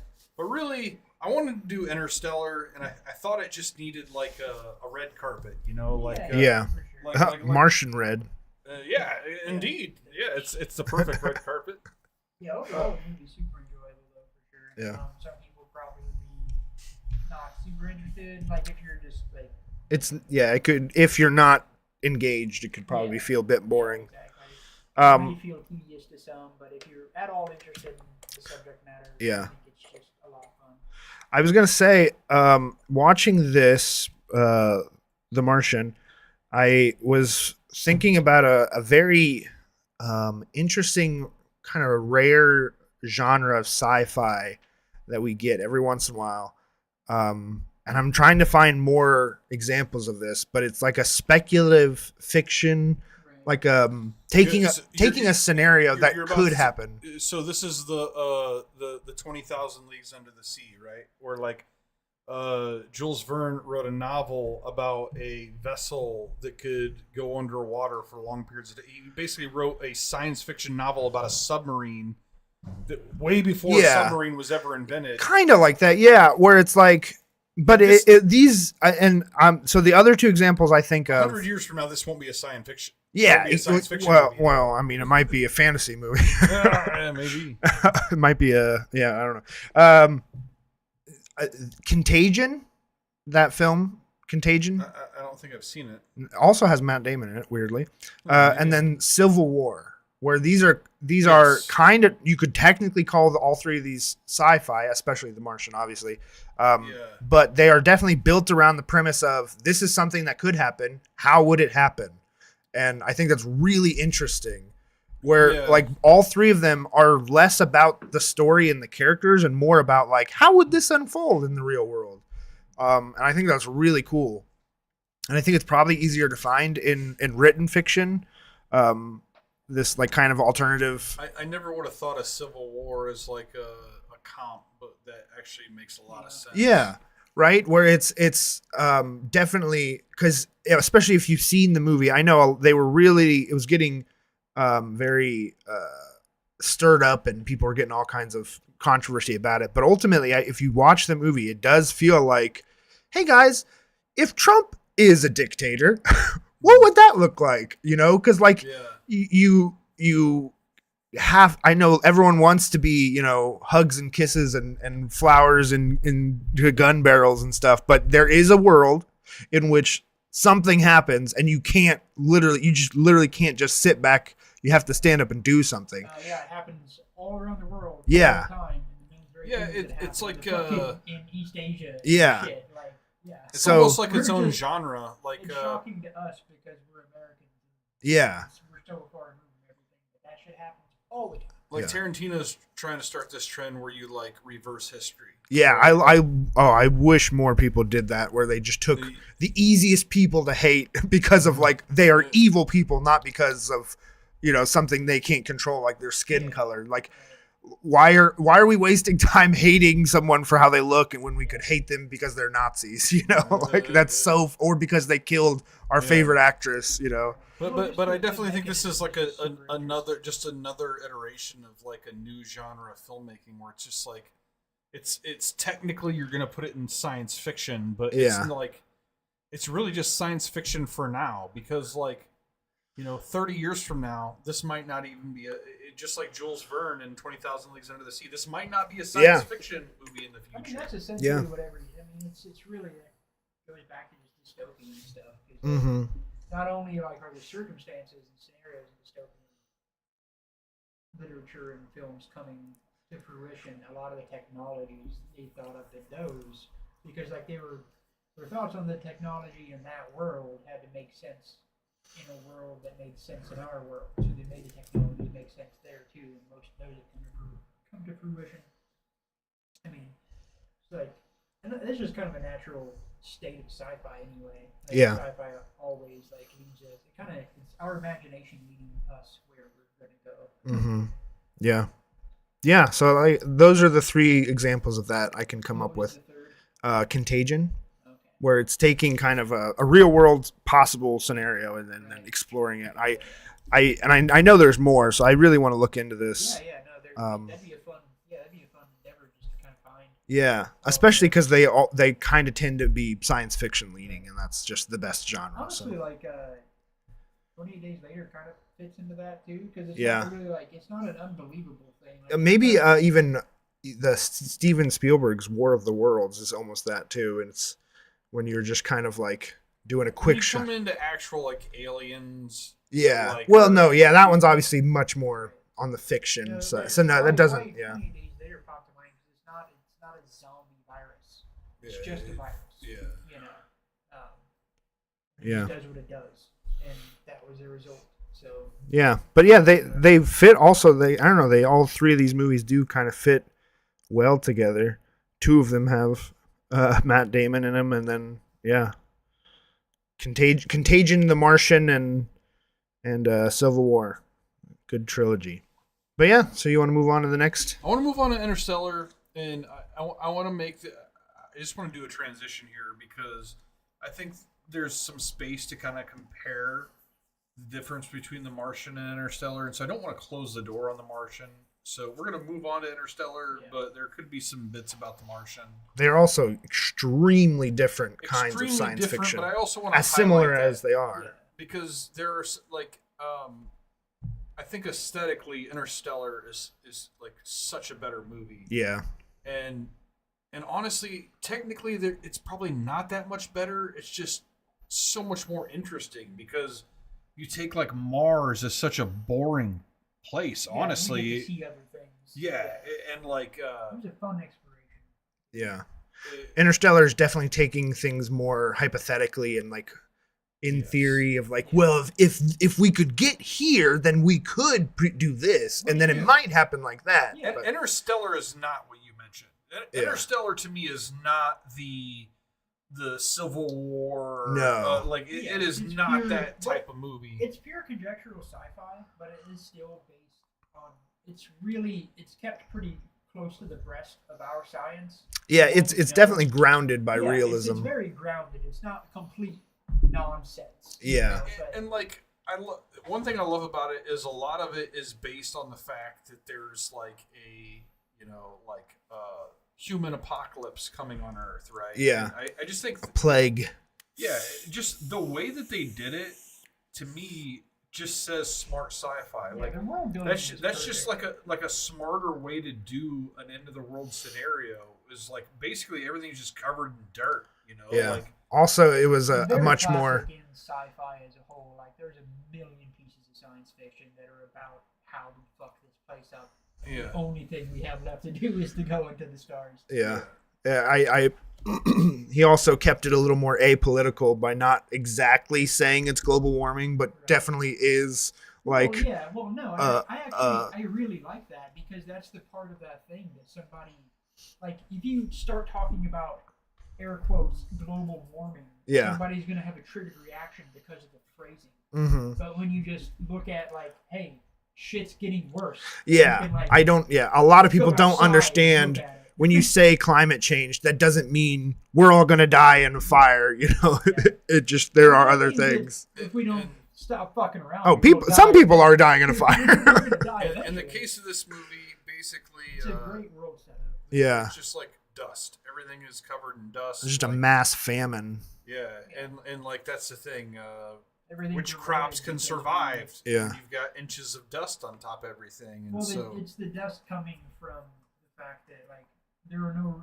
One thing I really liked about this movie is they used, like, footage of old people from, I think, like the 20s and 30s dust bowls that live in those areas. Oh well, the clips it shows. Or is that fiction? Those are fictional because one of them is his does like the Actually, the his twist old is his lady daughter. from the- yeah. Yeah. Oh, they did a good job phrasing it. Well, It I mean, yeah, like it wouldn't have been they that- look like a real like clips from a Dust Bowl museum that you would easily find somewhere. Yeah. But yeah, basically, just fucking the crops are like we can't. There's not enough moisture, so everything's just the same as the Dust Bowl. In Yeah. that time period, in the 20s and 30s, like there just wasn't enough moisture. There's a drought. Fucking Yeah. things are fucked. I liked some of the world or some of the exposition in the movie. Obviously, is not the most subtle. It's just a lot of dialogue for the most part, and it fits in fine and good for the most part. But I do like the more subtle world building of explaining the Dust Bowl stuff through those clips. I really like that, and I always am surprised when those come on. I'm like, oh shit! I always forget it starts like this. Good sci-fi requires world building, and it's not that hard to do efficiently. Yeah. Like this is a great example of that. Like you can set up a world with just a little bit. Efficiency in a 3-hour movie Yeah, and- is really For sure. Yeah. No, it's honestly like this is a very drastically different movie, but RoboCop had like I love the intro to RoboCop and the world building in that because it's just TV advertisements. Yes. And Mhm. in those advertisements, those little news clips, like you just get the world. Oh, I mean, Starship Troopers, same thing. Yeah, exactly. Perfect world building with Use of media seems to be a very good tool there. 'Cause Yeah. Even this has a use of media as a world building Mhm. element. So. yeah. You talk about efficiency with this movie. This is a good word you bring up. So I always do a little bit of research on every movie that we're going to be talking about, just so I don't feel at any point lost in the weeds. Right. And if we get lost in the weeds, I have some little tidbit to bring us back in. And not that we're lost in the weeds right now. I'll try to get us there. But anyway, I'm going through, like, I always like put the cast and crew here, right? And like I like to put a character name to each cast member. That way, if somebody's talking about somebody, I know exactly in my mind I'm painting a picture. And in this particular movie, it's the strangest fucking thing. Here are the character names in this film. Cooper. These are official, right? These are the call sheet names for characters. Cooper, Murph, Donald, Tom, Brand, Doyle, Williams, Professor Brand, different brand, Mann, Getry, Smith, Williams. I said Williams twice. Sorry about that. Anyway. And TARS. Yeah, and TARS technically, yeah. I don't ever remember a movie where not one character only had, like every character has Oh, one yeah. name. And most of them, it's their last name. Well, you know another movie that does this. Sci-fi, though. Yeah. It's so much that because that's all you need to know. Too. But it's like you watch this entire 3-hour movie and it doesn't even register that, like, Right. I don't even know who these people are. Yeah. A very similar. Now, there are a handful of characters that have the full names in this movie, but do you know what movie these characters are? Arthur, Saito, Eames, Erdnine, and Yusuf. Those are like the 5 main characters in Inception that also just have a single name. Is that just a Christopher? I Nolan do thing? wonder if Like it's he's just like a lazy? nobody's gonna remember the full names anyway. So why do we need them? For the sake of storytelling, all you need is the name. Yeah. I just found it really interesting for Interstellar that, like, it's like basically we just know the last name Oh, here we go. of everybody except for the main family, and for them we only know their first name. It's so weird. Have you guys both seen Tenet? I don't think I ever got. I I have seen Tenet. Yeah, Here- very very strange. Here's movie. all of the characters in Tenet: Rowan, Max, Ives, Barbara, Mahir, Volkov, Wheeler, Faye, Crosby, Priya, Sater, Kat, Neil, and protagonist. This is just a Christopher Nolan. It's just a thing. Christopher Okay. Nolan Okay. thing. All right. Yeah. I'm on it, man. I dig it. Like, Efficiency. yeah.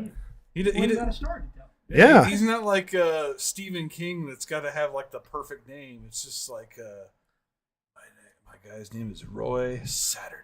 It's always something like really obscure, you know, like. Yeah. No, I thoroughly enjoyed this movie. I thought the world building was fantastic. I thought, Cooper. like I said, the science feels really close to our science. Like it's all plausible enough. In Yeah. technology we understand. Yeah. Well, I mean, it's like based all in like, you know, he had the people on set with all of the textbooks and shit. Like he had the professionals. In fact, so there is a very like gorgeous image of a black hole in this movie with like the kind of looks like the double horizon reverse kind of thing. That was like based on what we thought a black hole would look like from our information stuff. And then since the movie was made, we've gotten a photo of that and it looks like almost identical. It's kind of insane. Well, there we go. Yeah. Smart sci-fi. It's very believable sci-fi. Yeah, absolutely. And then the parts that aren't believable is explained away by like fantasy and in a also very believable way. Like, hey man, maybe fucking it's real. Maybe love is the fourth dimension. I've Hypothetical, man.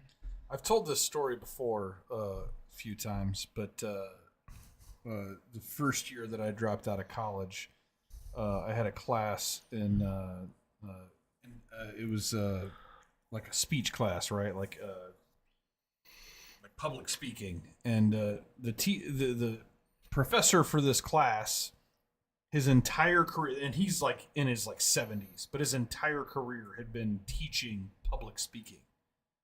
And I loved this dude. Right? I'm sure he's dead now because this was several years ago and he was very old.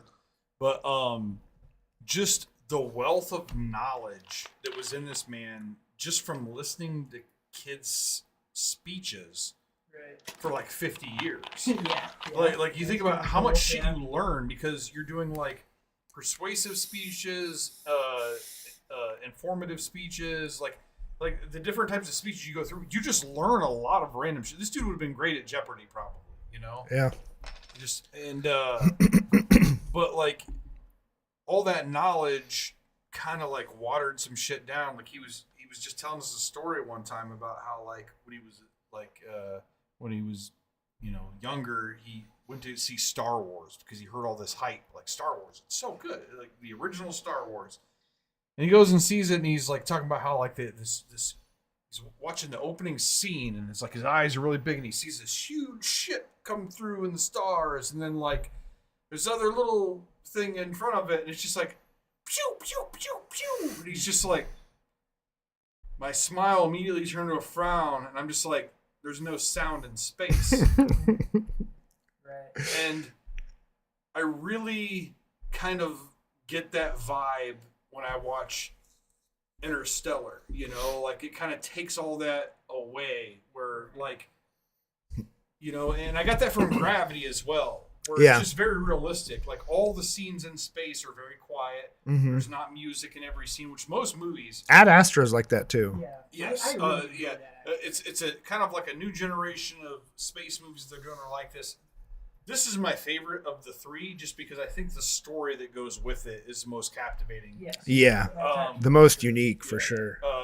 Gravity to me is like it's probably like the one that tries to go the most technical, but it's just kind of not really all that interesting. Like at the end of the day, it's a fine movie. It's just not as entertaining. You know? Mm-hmm.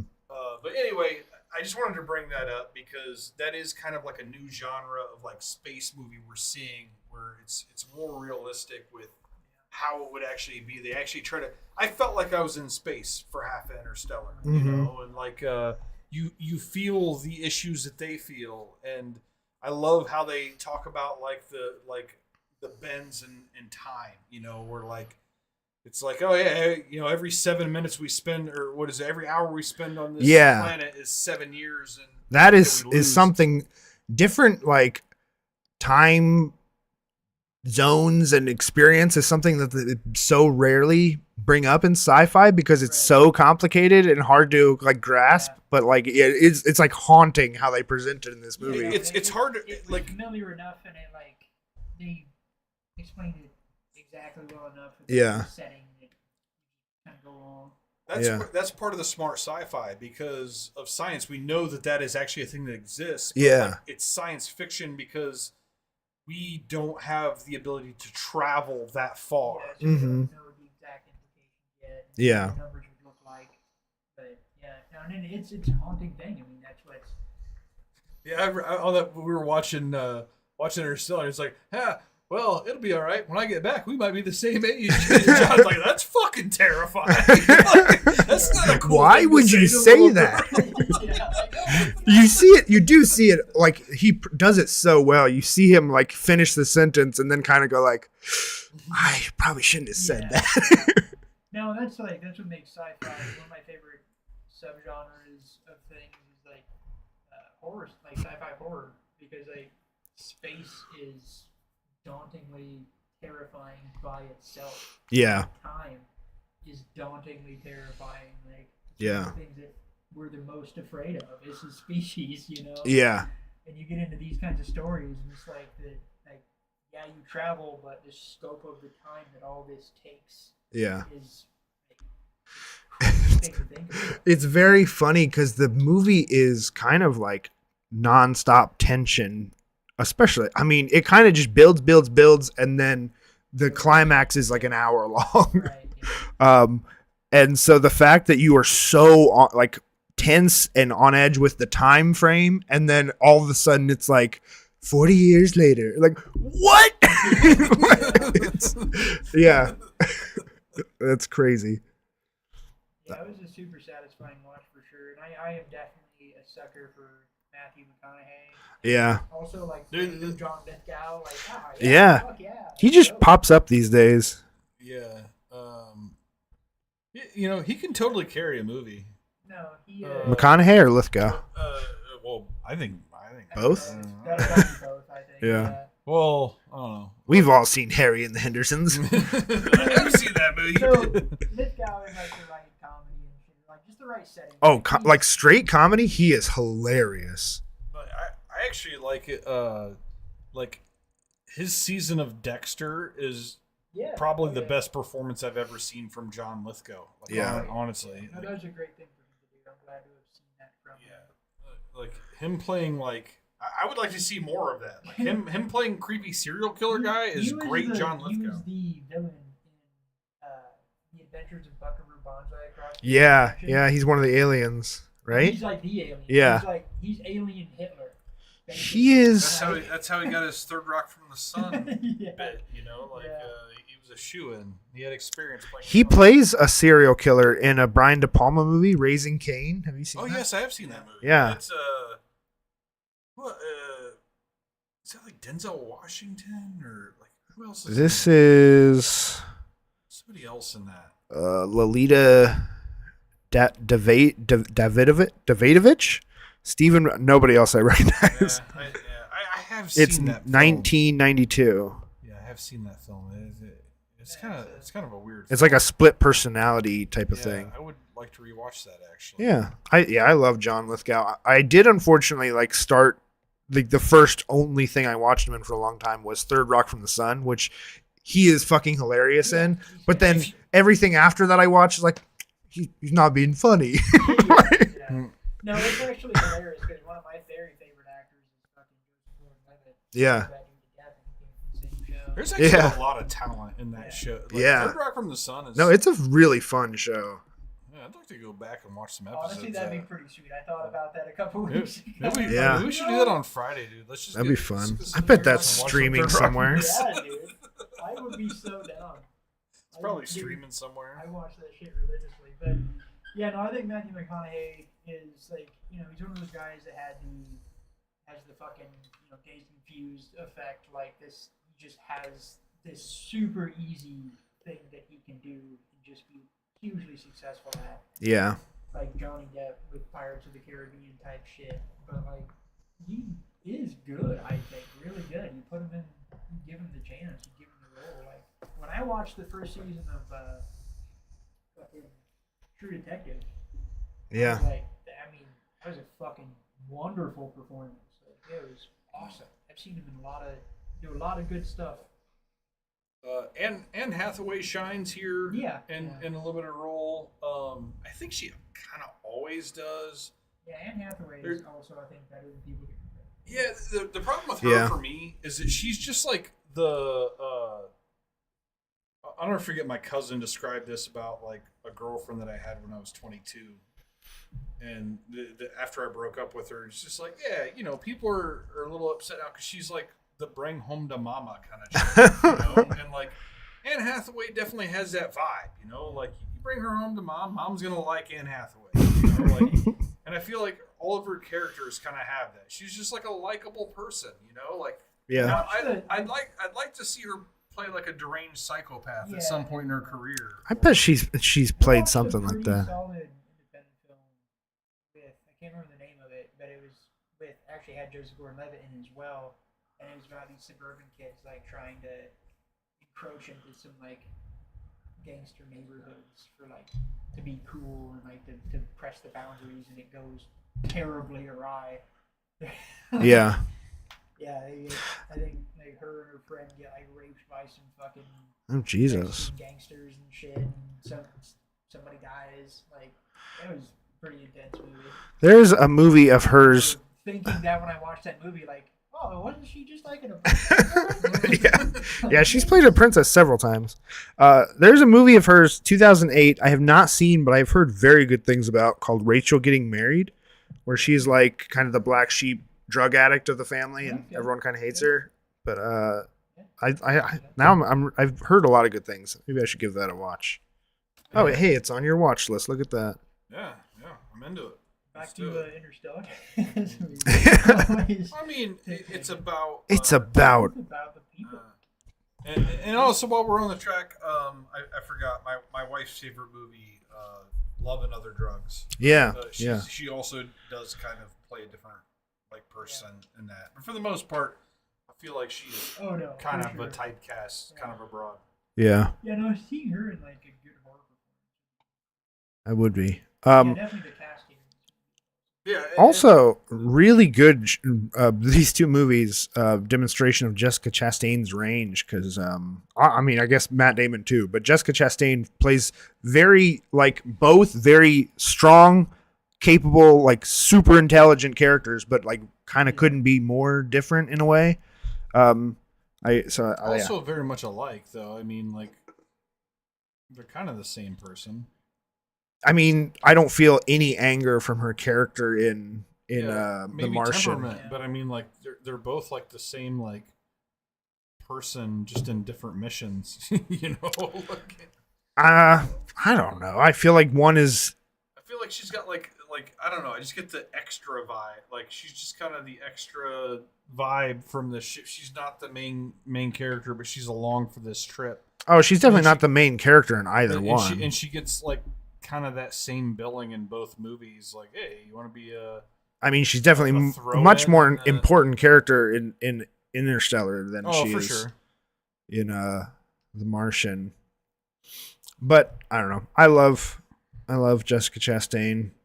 Also, I Casey Affleck and Timothy Chalamet, both so weird that they're in this movie. I mean, somebody has to play the character. Chalamet, but especially. Yeah, this was like pre everything. So that's the thing. They're like, Casey Affleck is like, I feel like he's the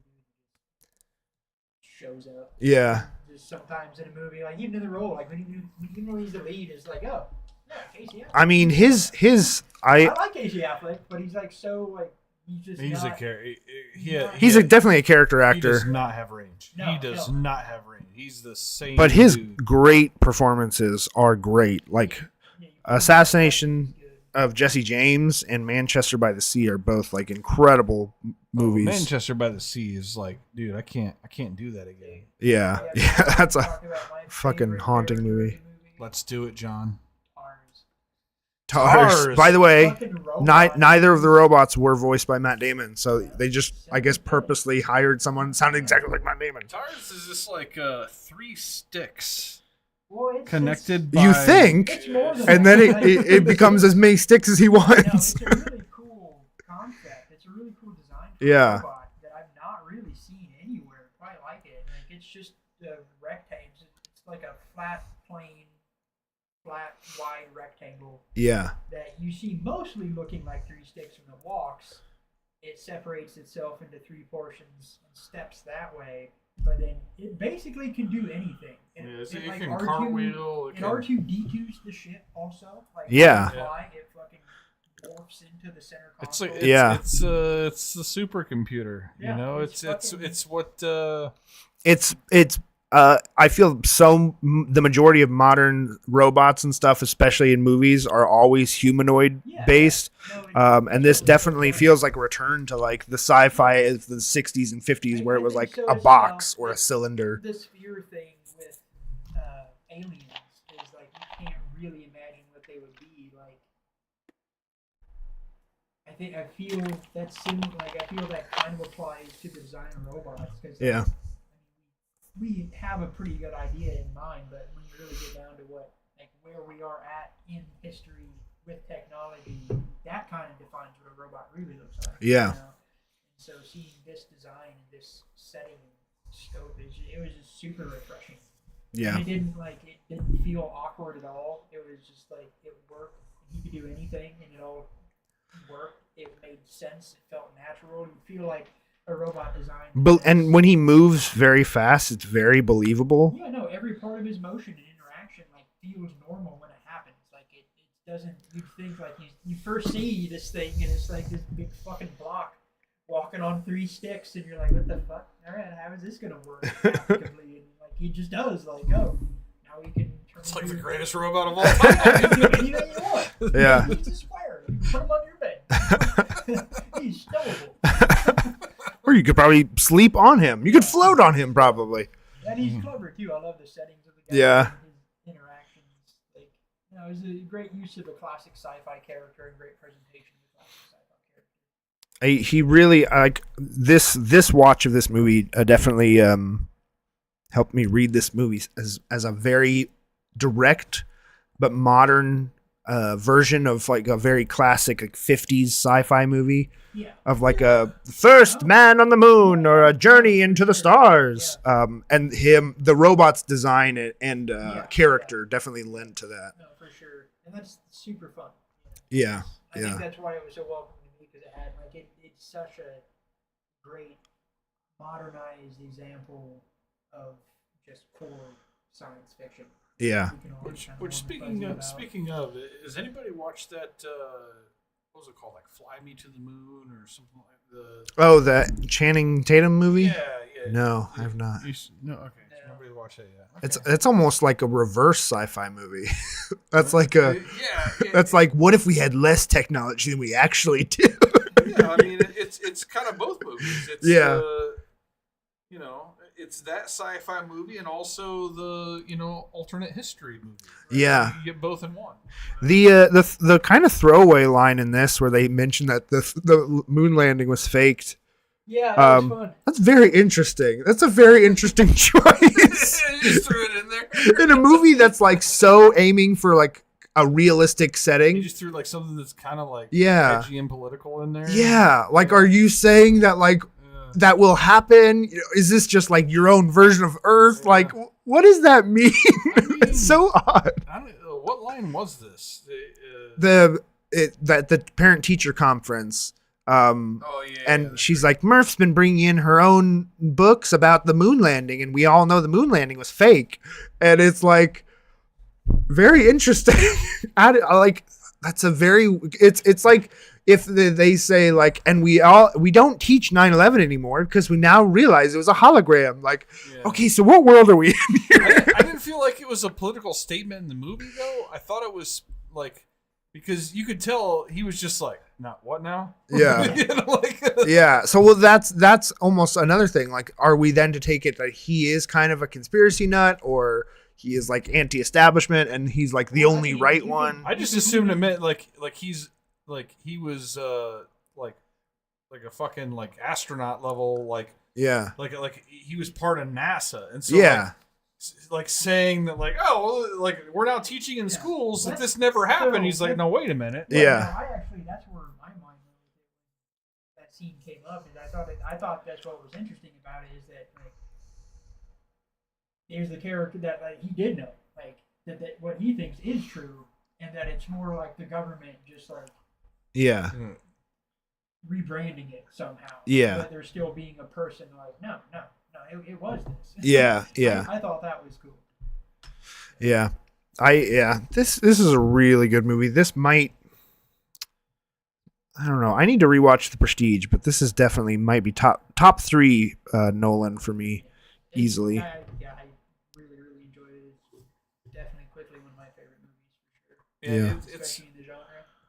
It's probably just honestly my second favorite Christopher Nolan movie. Honestly, Second to, what's your first? I think it's pretty obvious, right? Inception? Yeah. Yeah, okay. Yeah. I didn't think it would be The Dark Knight. I just feel like a lot of people would say The Dark Knight, and I definitely would not. That's like, maybe the random person pulled on the sidewalk, but like for people that actually like movies, like Inception to me is just kind of like a perfect movie.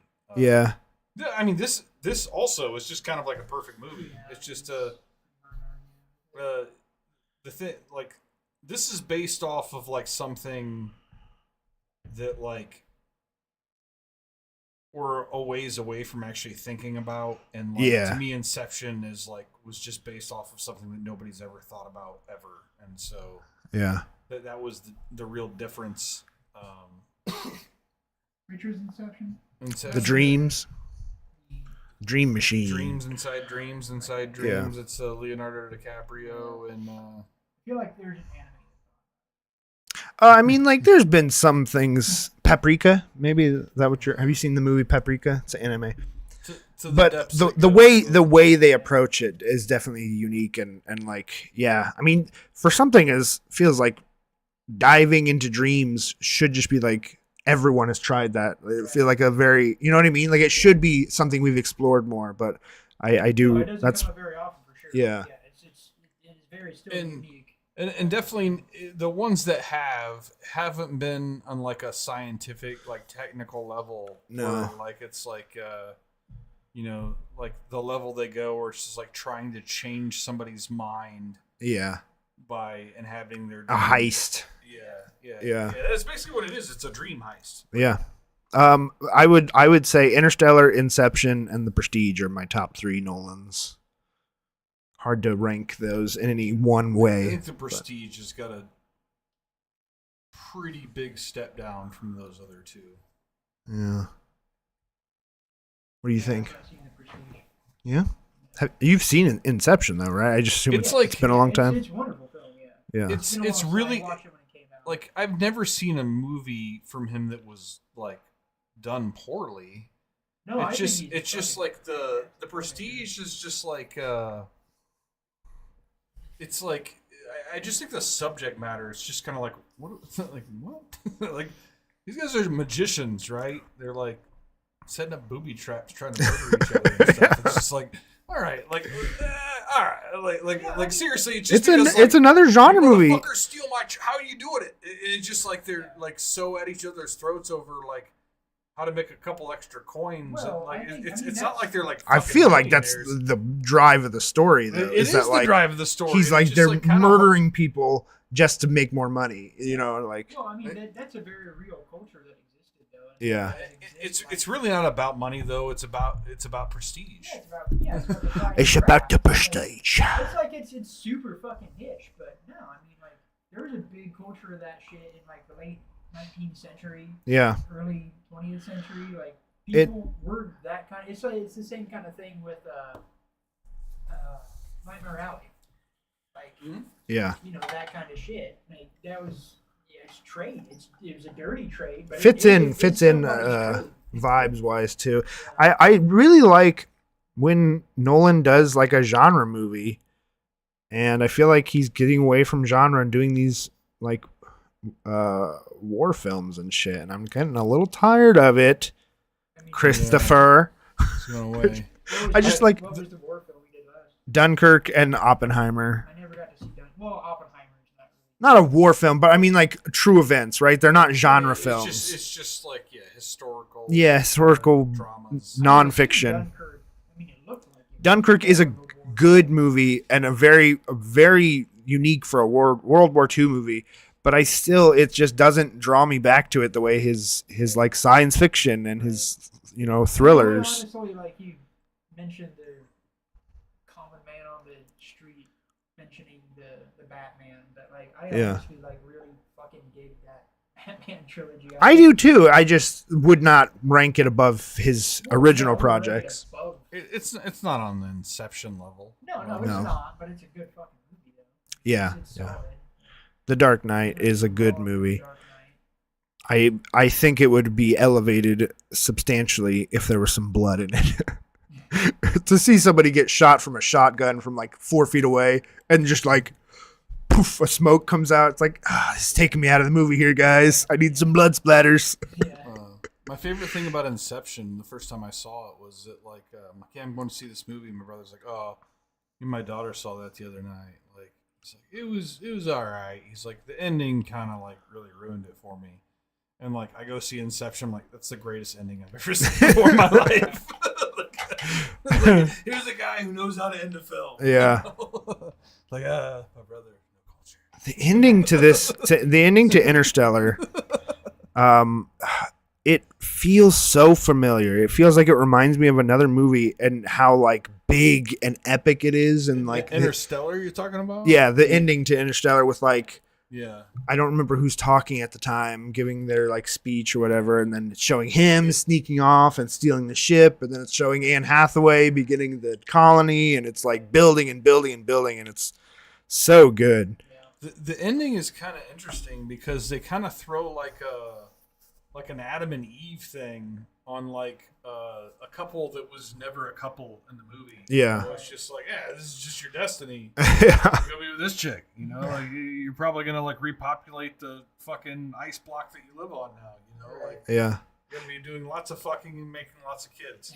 It is curious. They basically kind of like say that, but like there's no like romanticism like really in the world. Well, no, but it's about repopulation. It's not about sex. No, well, this film is all It's about fucking. It's not about love. It's about duty, man.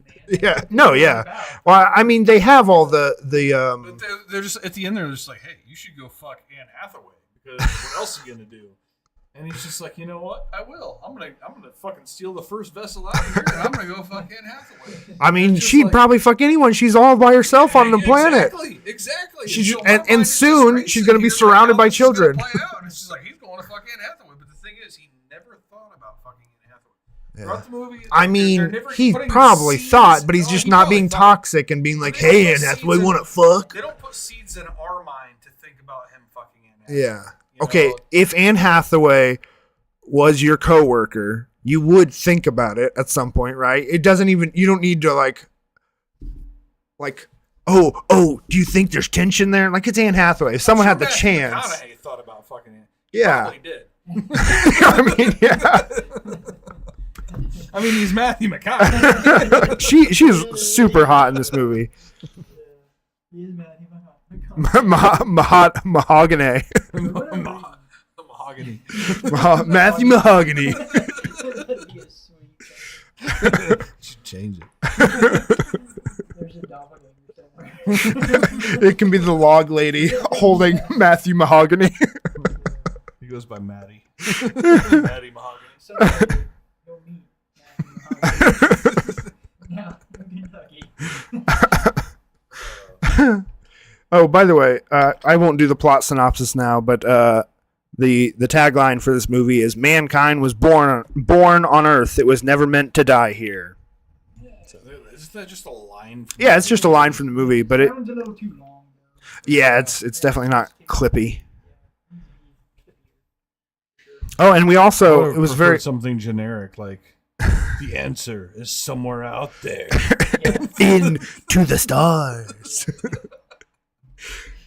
It was also very fun. This just happened to work out. We watched this a day after the 10-year anniversary, like to the day of the release of this movie. I thought that was very fun. That just happened by accident.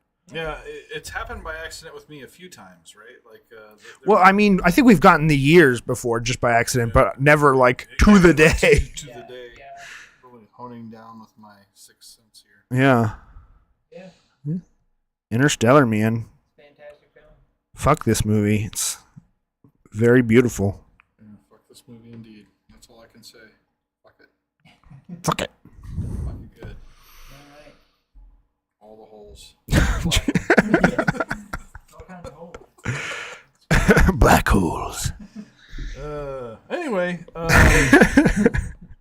that's gonna do it for our double features of The Martian and Interstellar. Yeah. Good flicks, good smart sci-fi. Like, go watch these movies. You might learn something. Mm-hmm.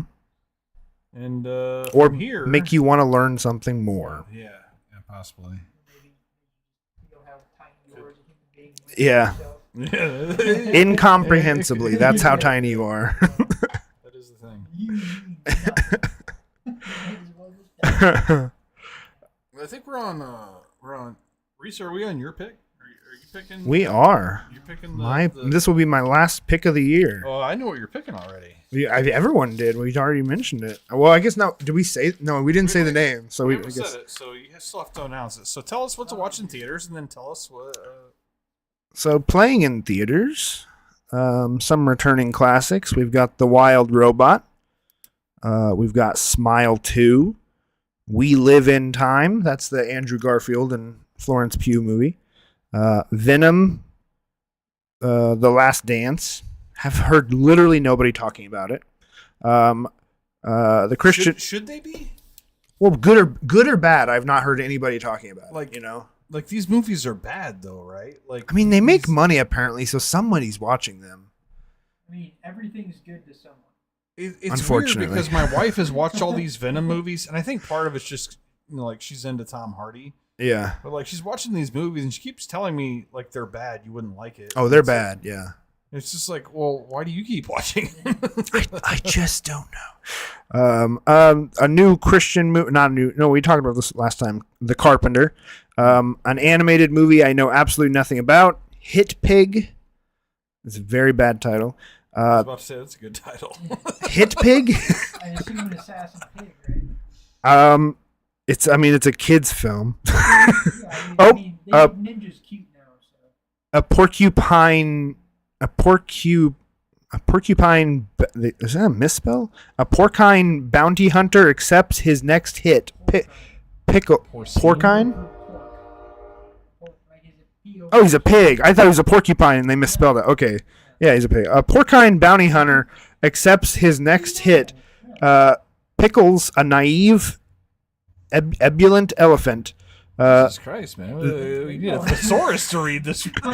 Though he initially sets out to capture the perky pachyderm, the unlikely pair find themselves crisscrossing the globe on an adventure that brings out the best in both of them.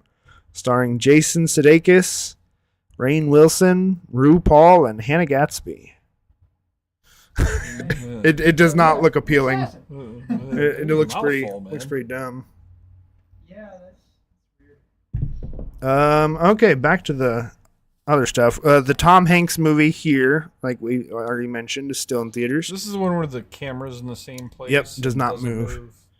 There's a new drama. What did this guy direct? Something recently that I really liked. But it's called Conclave. It's a fictional event, maybe kind of like what I was talking about earlier, where they're picking the new pope. But it takes place like in modern times. It's not based on any true events. But the cast is Ray Fiennes, Stanley Tucci, John Lithgow, Isabel Rossellini, and yeah. So I'm hoping to see that in theaters. Honestly, it looks kind of interesting. John Lithgow playing a priest, Okay. Yeah, I'm in for that. Heretic, that I mentioned earlier, still in theaters. I highly recommend it. Very fun. A Christmas movie, The Best Christmas Pageant Ever, I believe is an adaptation of a book. Yeah. There is. You gotta get me in December. I can't talk about Christmas. Yeah. In November. No. I want maybe like one Christmas movie in theaters in December, like maybe a week before It's Christmas. gonna be hard for them to follow up for any like fucking popcorn Christmas movie, like hard to follow Violent Night. Like I saw previews for this season's Red One. Yeah. The Rock. Which is in theaters this week. That's the last movie. And like that's just no. It looks very dumb. I don't know who is interested in that. Like they actually made a really cool Christmas. It's like Mr. Nanny.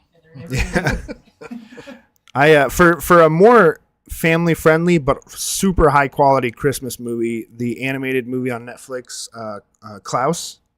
Yeah. If either of you saw that, also with J.K. Simmons playing Santa Claus. Now he's done it twice, but it's Jason, the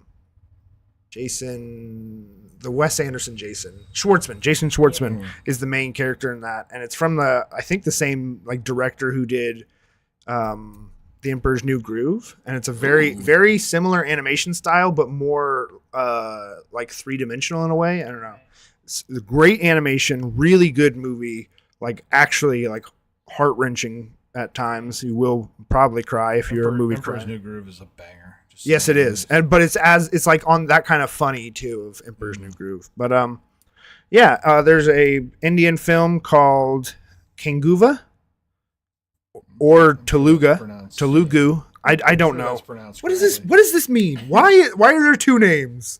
And one's in parentheses. Which is the name? I don't know. Is it one in translation? That looks like an action movie. Oh, it looks like an epic.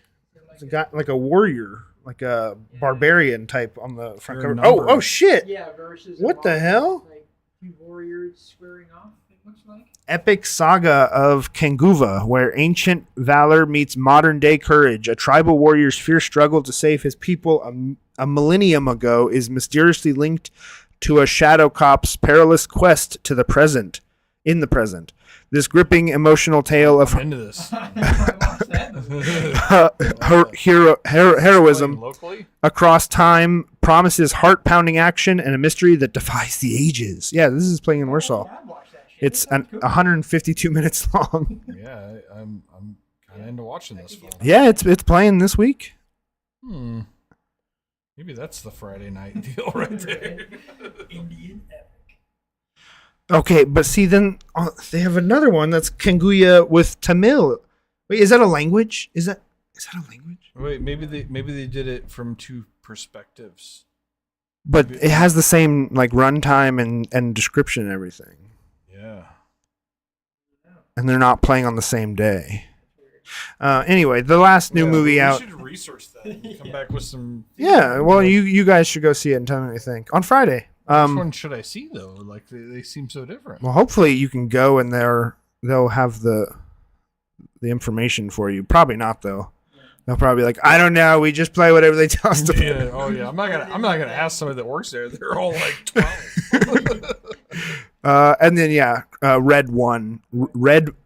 It's a dumb Red One. I don't know. Red One. I hate that title. I hate It's it. Just it's so It's about disappointing Rudolph's because nose. I hoped in my heart of hearts that we get a prequel to Violent Night. To Yeah. See how Viking Man became Santa. there's still hope. And, like, It could that happen. would be fucking cool. That'd be very That fun. Yeah. and just shitty rock action comedy. Like, I'm good. Well, I haven't seen Violent Night yet, so You haven't seen Violent Night yet? my holidays this year are set because I'm gonna watch. It's very fun. That one's super fun.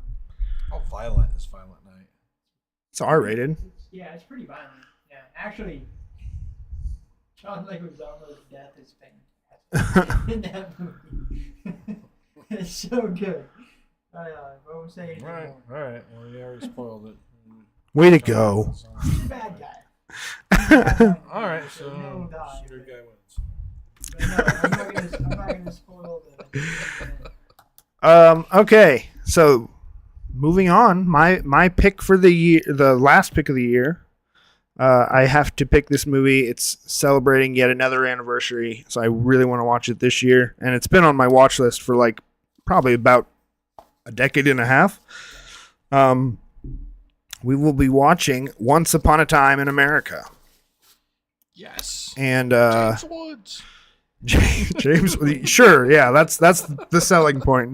Not Robert De This Niro is our or first time reading Sergei James Leone. Woods since Diggstown. Oh, Joe Pesci's in this too. Yeah, no, I mean Yeah, we'll have to Joe count how Pesci. many Robert De Niro movies we've done now, but yeah. So Sergei Leone, the director of the Good, the Bad, and the Ugly trilogy, the man with no name trilogy, Yeah. and he Just, also a few dollars more, a fistful of dollars, and The Good, the Bad, and the those Ugly. out of order and the good, the bad. Yeah. Oh, nice. And then he also directed Once Upon a Time in the West, which is like probably just about my all-time favorite Western. Incredible director. I've been waiting forever. This is, like I said, just forever to watch this movie. And it's celebrating its 40th anniversary this year. So as my last pick of 2024, I'm picking What's the setting of this movie? like 20s or 20s, 30s New York. So it's gonna be like I'm really familiar with all the westerns, so Yeah. like, just seeing that transition to this is gonna be super exciting. Yeah. And we will be watching, This is like a prohibition. I believe, yes. Yes. A former Prohibition era Jewish gangster. So maybe post Prohibition era? If he's a 20s. former Prohibition era. Yeah, Prohibition was. I don't know. It could be earlier or later than I haven't. Yeah, I think it stopped by the 30s. I thought it was like 1935 was something somewhere around where prohibition ended. Yeah. So it'd been whatever. I don't know. We'll find out when we watch the fucking movie. We could also Google it, but who would do such a thing? Yeah. You can't trust things that you read on the internet. And we will specifically be watching the Once Upon a Time in America director's Tell cut. me it's an extended cut. We are. Let's see. I have to find this. I just remember like reading about this movie one time and be like, this fucking movie, like it was good, but like the audacity of putting an intermission at the 2 hour and 45-minute mark. I was like, wow. Where are you? Whatever. It's like 4 hours and 10 minutes long. The director's cut. We will be watching that version. Alright. So yeah. Well, I think probably aim for a Friday night because that's kind of late for a work for night. Sure. No, yeah, we can, because, well, since F&M is fucking robbing court. Yeah.